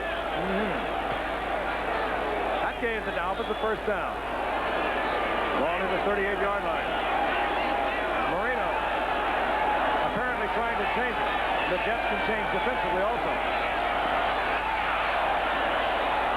Clayton and Marino stays very cool in the pocket. He was under tremendous pressure from Klecko. He gets it out to Clayton for a first down. At number 73 from the middle. Absolutely brilliant pass by Marino. He's off balance, and he's still strong enough to get the ball 40 yards to the outside. I know it's only a 12-yard game, but the ball had to travel 40 to 45 yards. That's impressive. It really is. All arm. He was being pressured out of the pocket. He just whipped it out there. The first down for the Dolphins. They're near the 48-yard line of the Jets. Jets fans know the Jets were leading in the fourth quarter in their game that was played up here a year ago, a game in which they lost. Hampton breaks the tackle. Good, solid running by Hampton for another Dolphin first down to the 37-yard line. Kirk Springs had to make the stop. Well, you mentioned you have really liked the running of Lorenzo Hampton, O.J. Big, strong, just kicked right through a tackle then.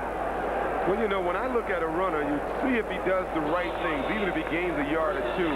Every time he makes a move, he's making the right move, even if he doesn't gain much yards. This is the Dolphins' deepest penetration of the night. They have a first down. They're inside the Jets' 37-yard line.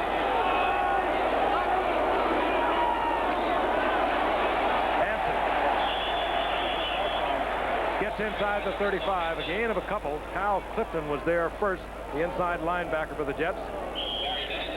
It'll be second down and 8. I'm impressed with the Miami offense being so patient. You know, the word's been out over the last 2 years that Dan Marino's not a patient quarterback. He tries to go deep too often. Well, he's certainly showing a lot of patience to me right now. Of course, those plays sent in from Don Shula from the sidelines to Dan Marino.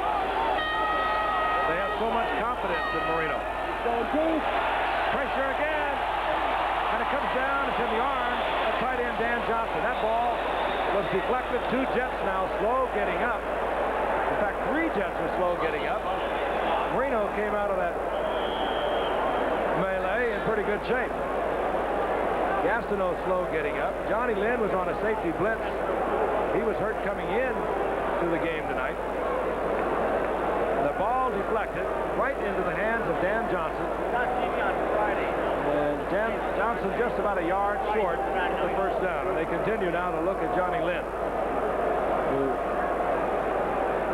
has been having all kinds of problems with injuries. Has a very sore thumb. They moved him over to strong safety tonight, the position he has never played. He came on the blitz and was picked up, and he's being looked at now by the medical staff of the Jets. Dan Marino. This has been a tough one for the youngster. He's 11 of 19, 93 yards. But what we found out about him as we prepared last season, we did 3 other games, got to know him during the Super Bowl. Inside, he may not have been around that long, but this is one tough kid. Dan Constantine Marino. I like that middle name, Constantine. Johnny seems, I hope he's smiling. Come on, Johnny. I tell you, that deflected reception may be the start of some bad news for you, Joe. How many times have you seen it happen? A freak play like that and the team catches on fire. I know, and the Dolphins are doing just what they've had to do this series. You know, the Jets take the ball. The Jets take the ball and drive the length of the field for a touchdown. Momentum is completely on the Jets side. Now, the Dolphins are getting the momentum back on their side, which they need desperately at this point. Well, not desperately yet. And it's not lost upon the offensive coaching staff of the Dolphins that out of the lineup goes Johnny Lynn. In comes Davin Mullen in that secondary. He's just off the injured reserve. Bobby Jackson is still hurting. Kirk Springs is playing out of position. So the Jets are really hurting in the secondary. They have survived tonight because of the strength of a strong pass rush. Good defensive planning by Bud Carson, bringing Jet linebackers at just the right time. But now the Jets could be getting in trouble. Third down 2. The Dolphins inside the Jets' 29-yard line. Here they come. to Nathan. Nathan out of bounds at the 3. Dan Marino knew he was going to get pounded. The blitz was on. He did not have enough men in to pick it up, but he also knew he could count on reliable Tony Nathan. Well, Marty Lyons, number 93, I think was trying to hit Nathan, not let him out of the backfield, but obviously he didn't do it, and Tony got out of the backfield clean. Tony Nathan, he is so reliable. He does it on the ground. He does it as a receiver. That was a trick defense by the Jets. They had Mark Gastineau lined up as a middle linebacker on that play. First down, goal to go. The Dolphins, their first serious threat of the evening.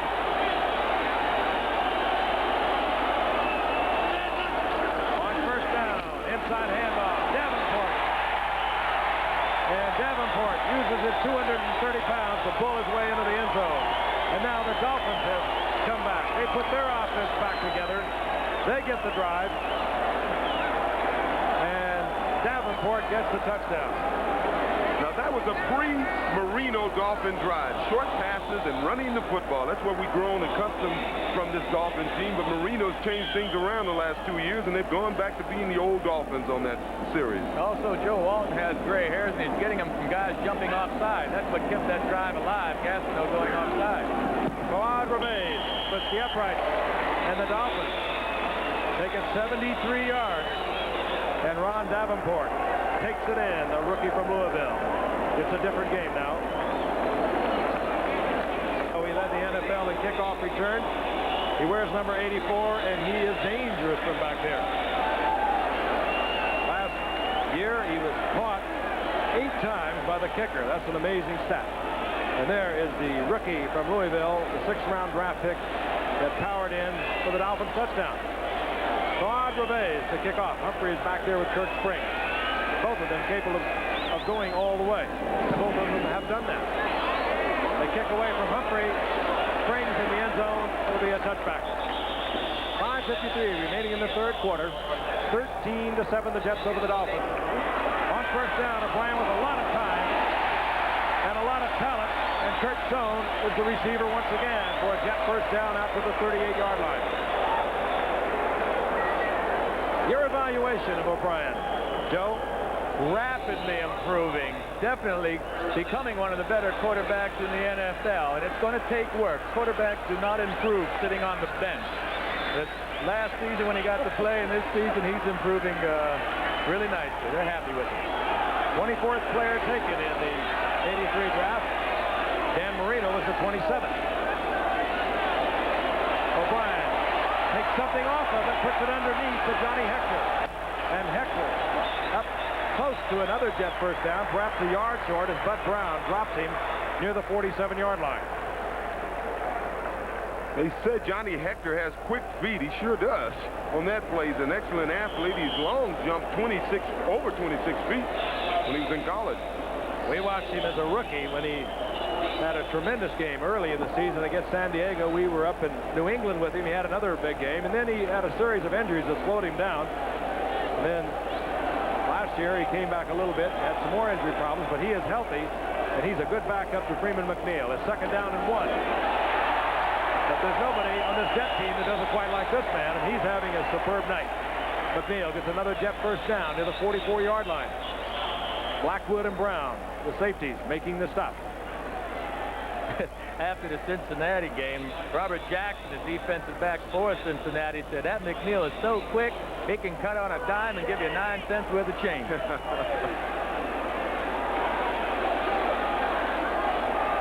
First down. This is Tony Page. And Page, 220, goes to the 36-yard line. And he'll get 8 yards. And they are really ripping the Dolphins defense on first down. They have had themselves in great position for 2nd and 3, 2nd and 4, 2nd and 2. And coaches love it. I tell you, if you had to give a game ball to the Jets now, you would have to give 5 out, and that's to that offensive line. Agreed. McNeil is 141 combined yards, receiving and rushing. He works again. Flag is down, but McNeil has first down yardage to the 31. The flag is down at the line of scrimmage.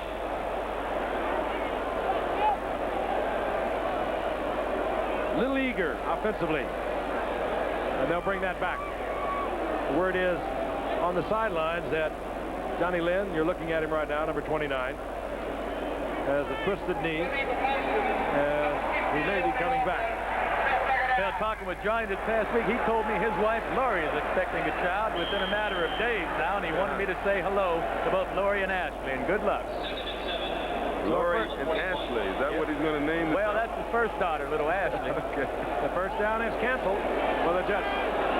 That's the Miami 41. They hand off to McNeil, and he gets it back and more. McNeil to the 31 for a Jets first down. And McNeil now slow getting up. The tackle made by Hugh Green. Talked about him earlier, acquired this week from Tampa Bay. You'll see a nice nifty move by him right here. Dead to right by the big lineman, Doug Betters.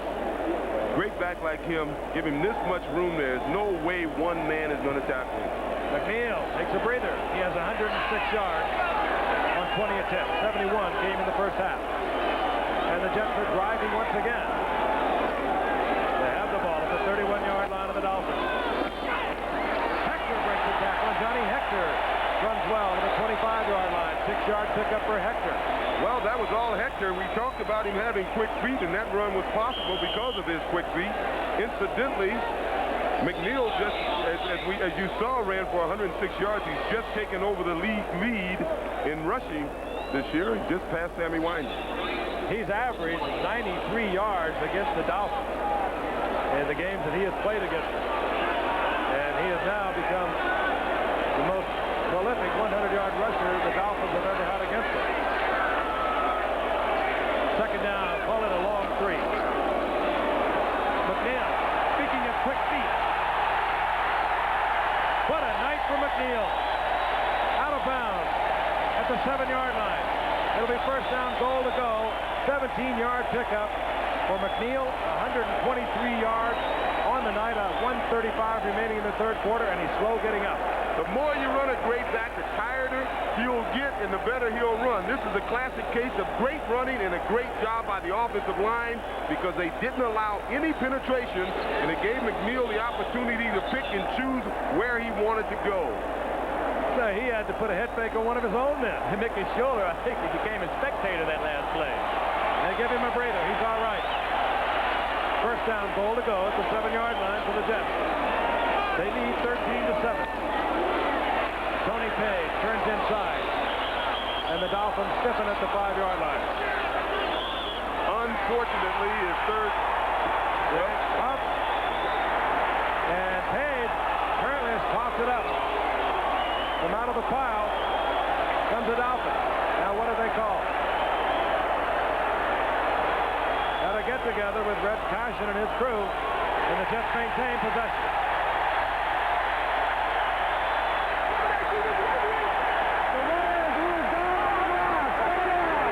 The man was down on the ground, is what Red Cashin says. Don Shula says, tell me, will you, Red? I don't think we've had a turnover in this game yet, have we? No turnover. That's a brilliant played football game. Let's watch Tony Page, number 49. Mike Charles is number 71. Betters gets an arm around down at the bottom of the pile, and the ball comes loose. But they say Page was down. Second down, goal to go. The ball at the 6. O'Brien puts it in the corner of the end zone, and again, Council, as he was in the first quarter, is out of bounds.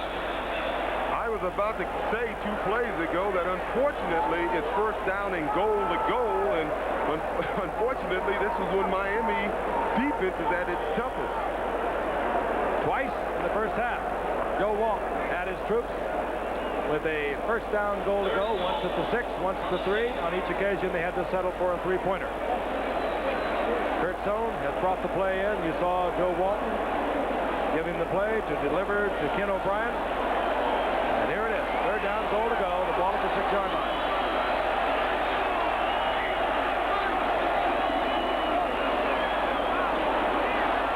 Johnny Hector.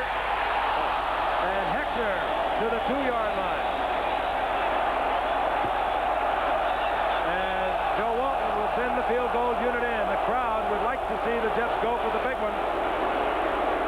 15-7. Joe Walton wants 3. And you can't say enough about this Dolphins short yardage defense. Boy, are they tough. The field goal by Leahy, who has already hit twice tonight, would make it a 16-7 game. And that would force the Dolphins to score twice. 18-yard attempt. They've been able to get in close for Pat Leahy. But again, with a first down goal to go, they have to settle for 3. The 3 times tonight they've had to settle, and Joe Walton once again is really exercised. He doesn't like it. Game third in the AFC defensively. They have allowed now 365 yards by the Jets on the ground and through the air, and we have 14 seconds remaining in the third quarter. Deep is Lorenzo Hampton. Pat Leahy set to kick off.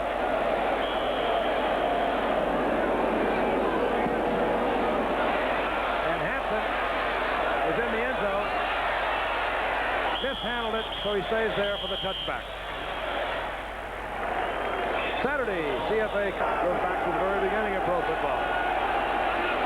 On 1st and 10, the Dolphins would like to get something happening. And they try Tony Nathan over the left side for a couple of yards. He gets 2. It'll be 2nd down and 8. That's the end of the third quarter. You'll hear it from the Jets fans. They're on top of the Dolphins, 16-7. We'll be back after this from our station. It sure is good to see Kurt Warner back in there. Dickerson has 306 yards on the season. Boy, I'll tell you, it was tough going for both Dickerson and Wilder yesterday. The Rams met Tampa Bay. 2nd down and 7 as we begin the fourth quarter. The Dolphins at their own 23-yard line.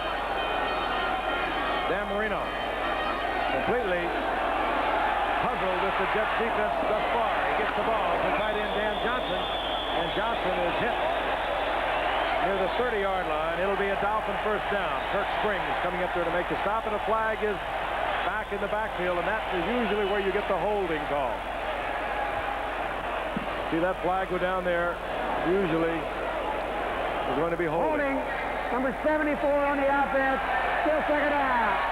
Cleveland Green, number 74. And we'll look at it from our reverse angle camera. He's having a hard time with Gastineau tonight. And one way to stop him, I guess, is to get a hold of the jersey. Gastineau really literally playing with one hand. The broken thumb, as you can see in the cast. And yet he forces Cleveland Green into the hold. And a first down out of the 30-yard line is now a 2nd down and 20. The ball inside the 12-yard line of the Dolphins.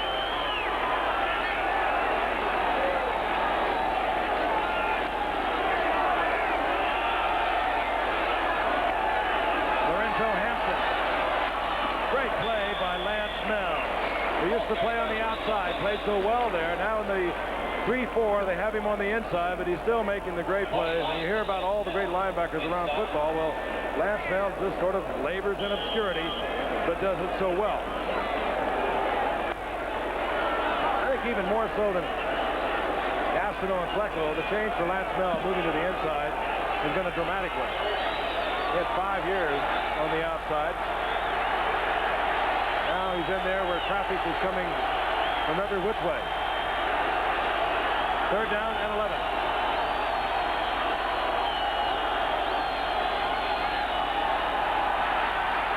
Marino trying to get it deep.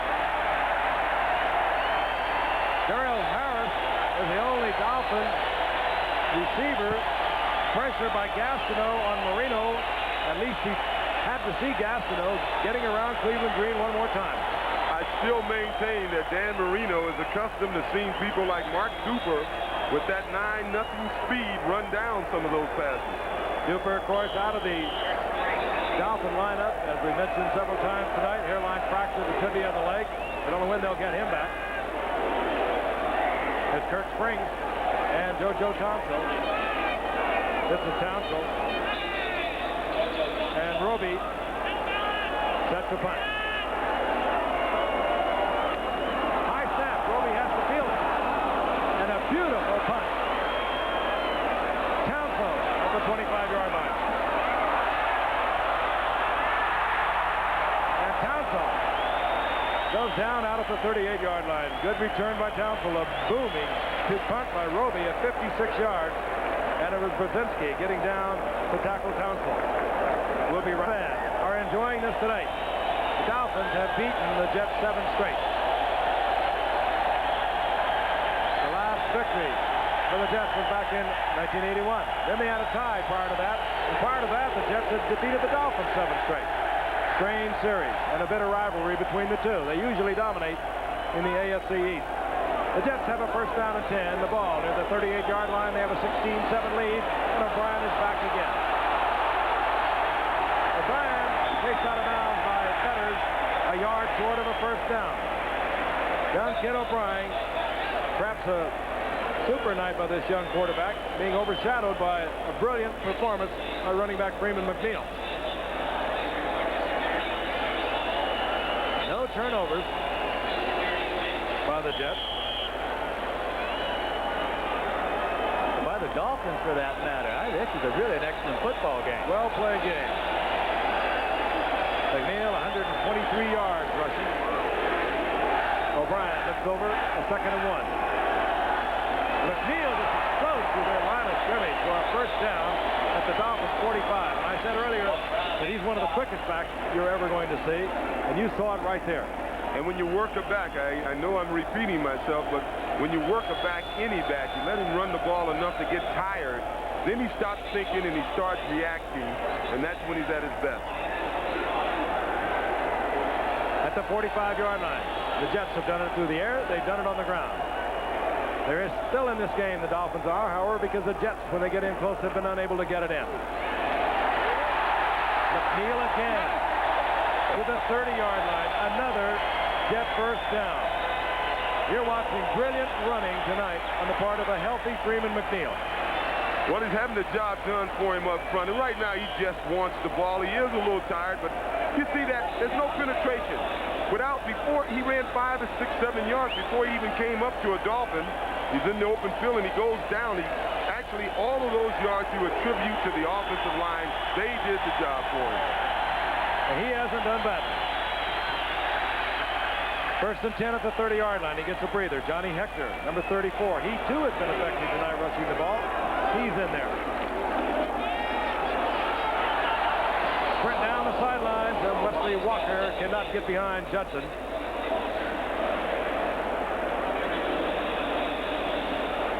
That was good coverage that time by Judson. In the middle of that defensive pile there will be Buddy Carson. And I tell you, they're winning. They're doing an excellent job. They're still talking about something else to do. And the best thing you can do as a coach for a team is to give them enthusiasm, make the game fun for them. And that's what Bud Carson has done for this defensive unit. The Jets, well, remember, in the 4th quarter a year ago, they were leading by just about this much. The Dolphins came back to beat them. This is Tony Payne. Stays on his feet. Gets to the 27-yard line. Bob Brzezinski over there to cover. There's Bud Carson. Words of wisdom from the Wizard.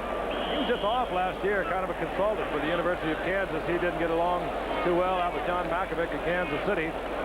Left there right before the season started, or just as the season started.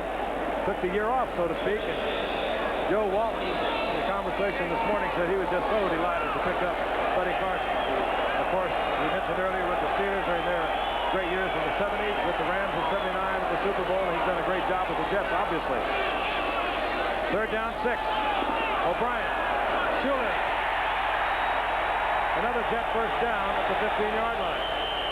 Robert Sowell defensively, but the Jets are prowling once again.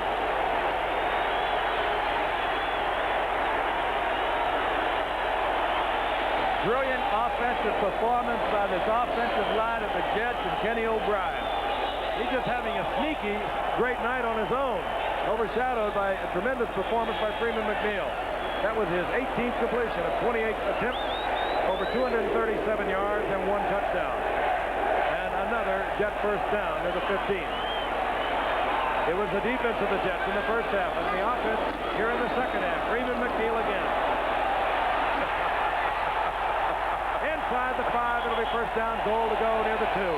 Dan Alexander, number 60, with a great block, and McNeil, I think, just fatigued somewhat, but he I'm sure does not want to leave this one, O.J. Well, he is just having a good time. The Jets' record for rushing in a single game is 192 yards. The way this game is going, he should be able to get that on the next series, but he is having fun. He was tiptoeing on that play. When you get up on your toes, you're tiptoeing. You just know you can do whatever you feel like doing.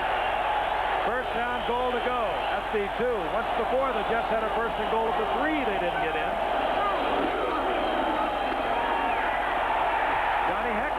Held short again. 3 times tonight they've had a first and goal to go. Once at the 6, once at the 7, and once at the 3. And O'Neill says, I want to go back in there, Coach. And all week long, when I went out to the Jets camp, and they talked about the ability of Hector to go over the top. He was a broad jumper in college and high school, and they say he can really accelerate. I'm surprised they haven't used Hector over the top down here.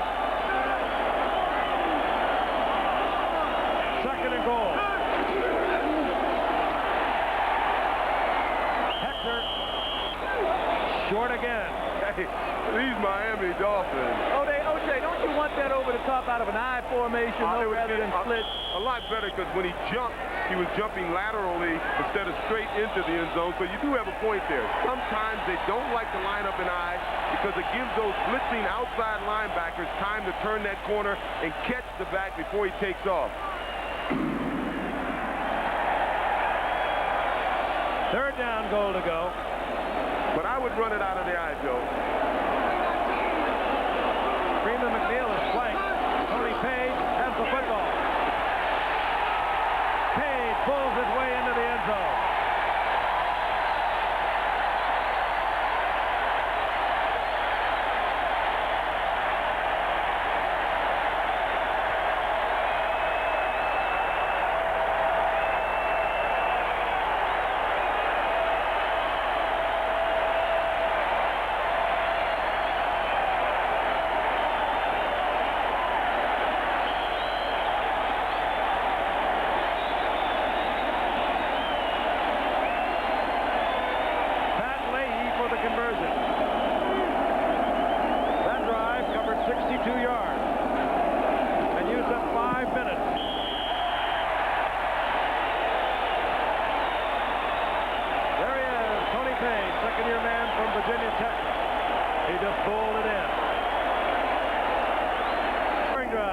The Jets.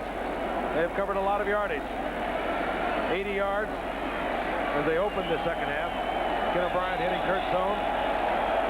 Then 79 yards, and they've just gone 62 yards. But they've used up over 5 minutes on each of those drives. Lorenzo Hampton is deep for the Dolphins. And the Dolphins have been really being pounded both offensively and defensively. Fired up Jets team. It up high. Hampton from the 4-yard line. Oh, he tripped up. Had he been able to stay on his feet, only Pat Leahy was between Hampton and the goal line. 30-yard return. Bruckner hustling down there and tripping up Hampton. Take a look at that scoring drive. Again, a beautiful mixture of the run and the pass. Joe Walton sending the plays in. Freeman McNeil just exploding to the line of scrimmage. And finally, the big man, Page, taking it in. The Dolphins will try again at the 32. They trail 23-7, 8:05 remaining in the game.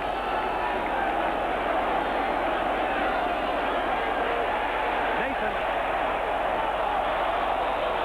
That's a pretty strange call to me. I don't know why they're running the ball here. Flacco will be at the bottom of that pile. Well, you just don't want to turn that Jet defensive line loose, thinking that they're not going to run.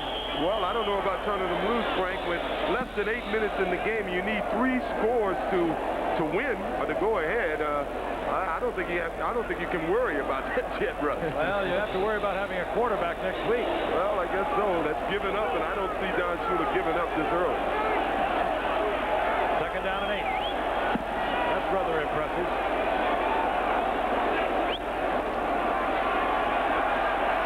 Marino gets the ball at Clayton, but he pays the price as he is decked by Flacco.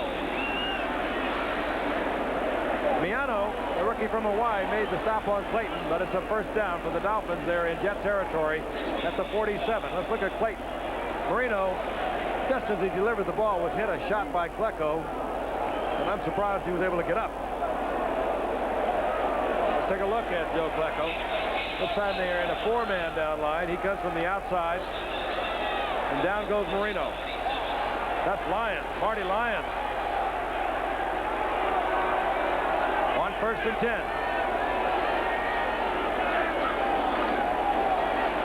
Marino back again. Picked off by Bobby Jackson. Jackson out to the 42-yard line as Marino tried to squeeze one in to Nat Moore, and now he is very slow getting up.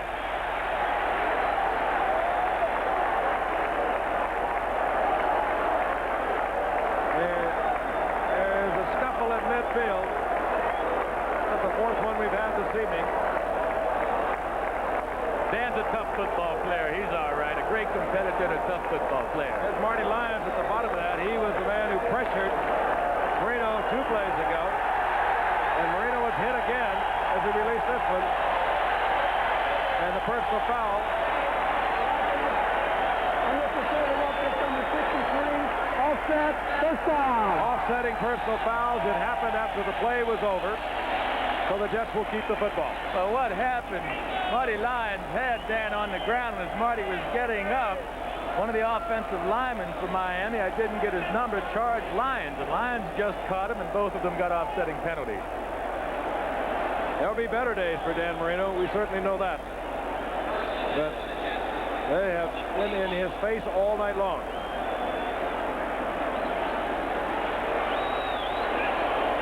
First down and 10, the Jets, the 41-yard line.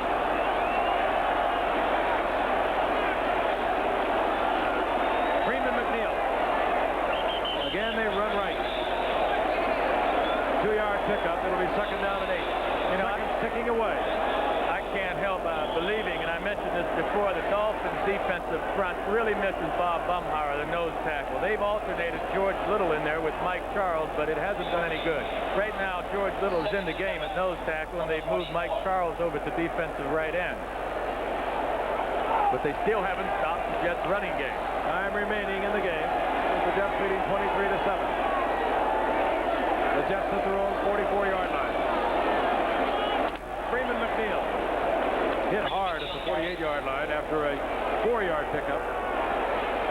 It'll be 3rd down and 3, and the Jets working on the clock. And McNeil having the kind of day you know that he can have when he's healthy. 4-yard pickup. He takes off for a little bit of a breather, and in comes Johnny Hector.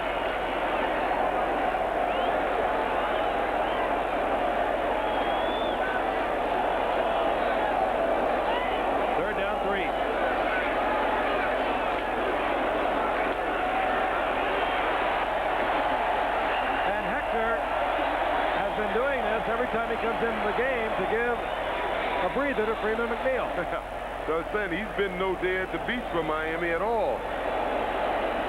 Once again, when you give a running back this much room to run, stop that penetration, well, it's going to be a long day for you. You know, he had kind of an escort out there with Dan Alexander and Marvin Powell, and I know if I was a cornerback, I sure wouldn't want to get in one of those fellows' way.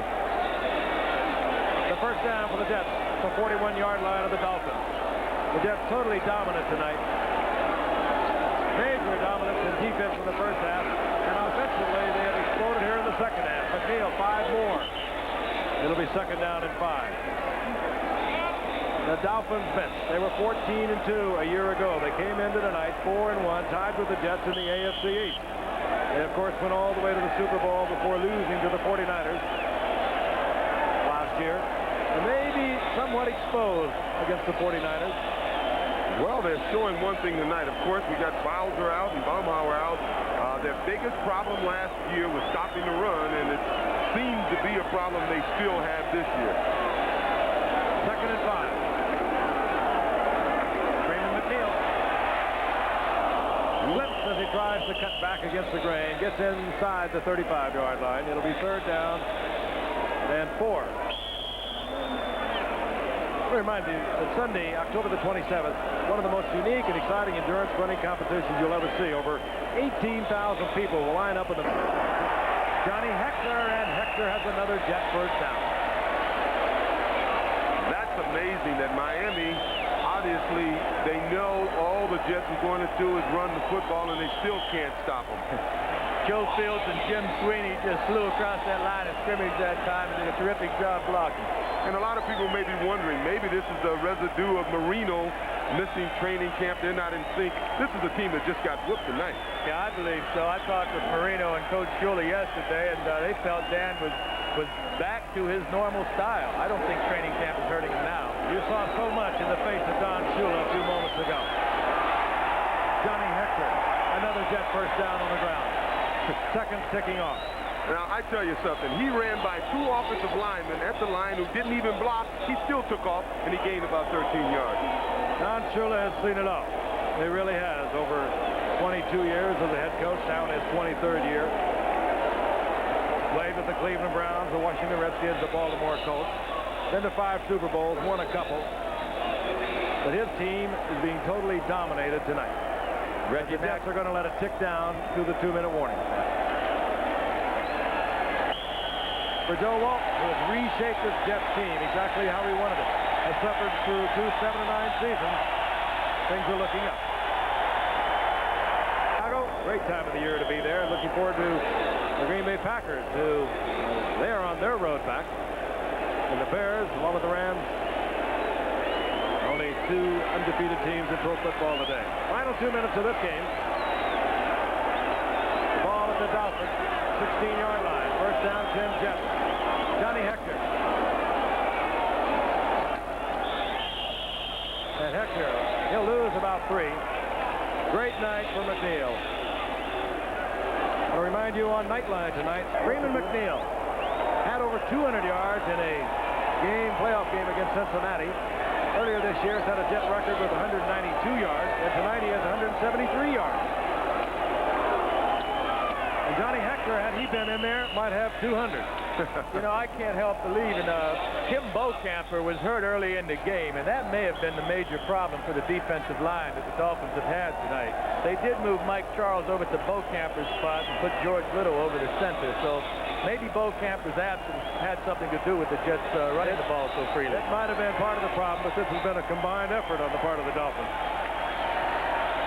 Jets have just stormed in here tonight. They dominated defensively in the first half, totally dominated here offensively in the second half. McNeil, 218 yards combined on the night. And now they work Johnny Heckler as the final seconds tick down. The Jets are going to go 5-1. Next Sunday, the Jets will be in New England. Next Sunday, Don Shula is glad to get out of Giant Stadium. He'll be home for Tampa Bay, and we'll watch Shula and the Dolphins again December the 2nd.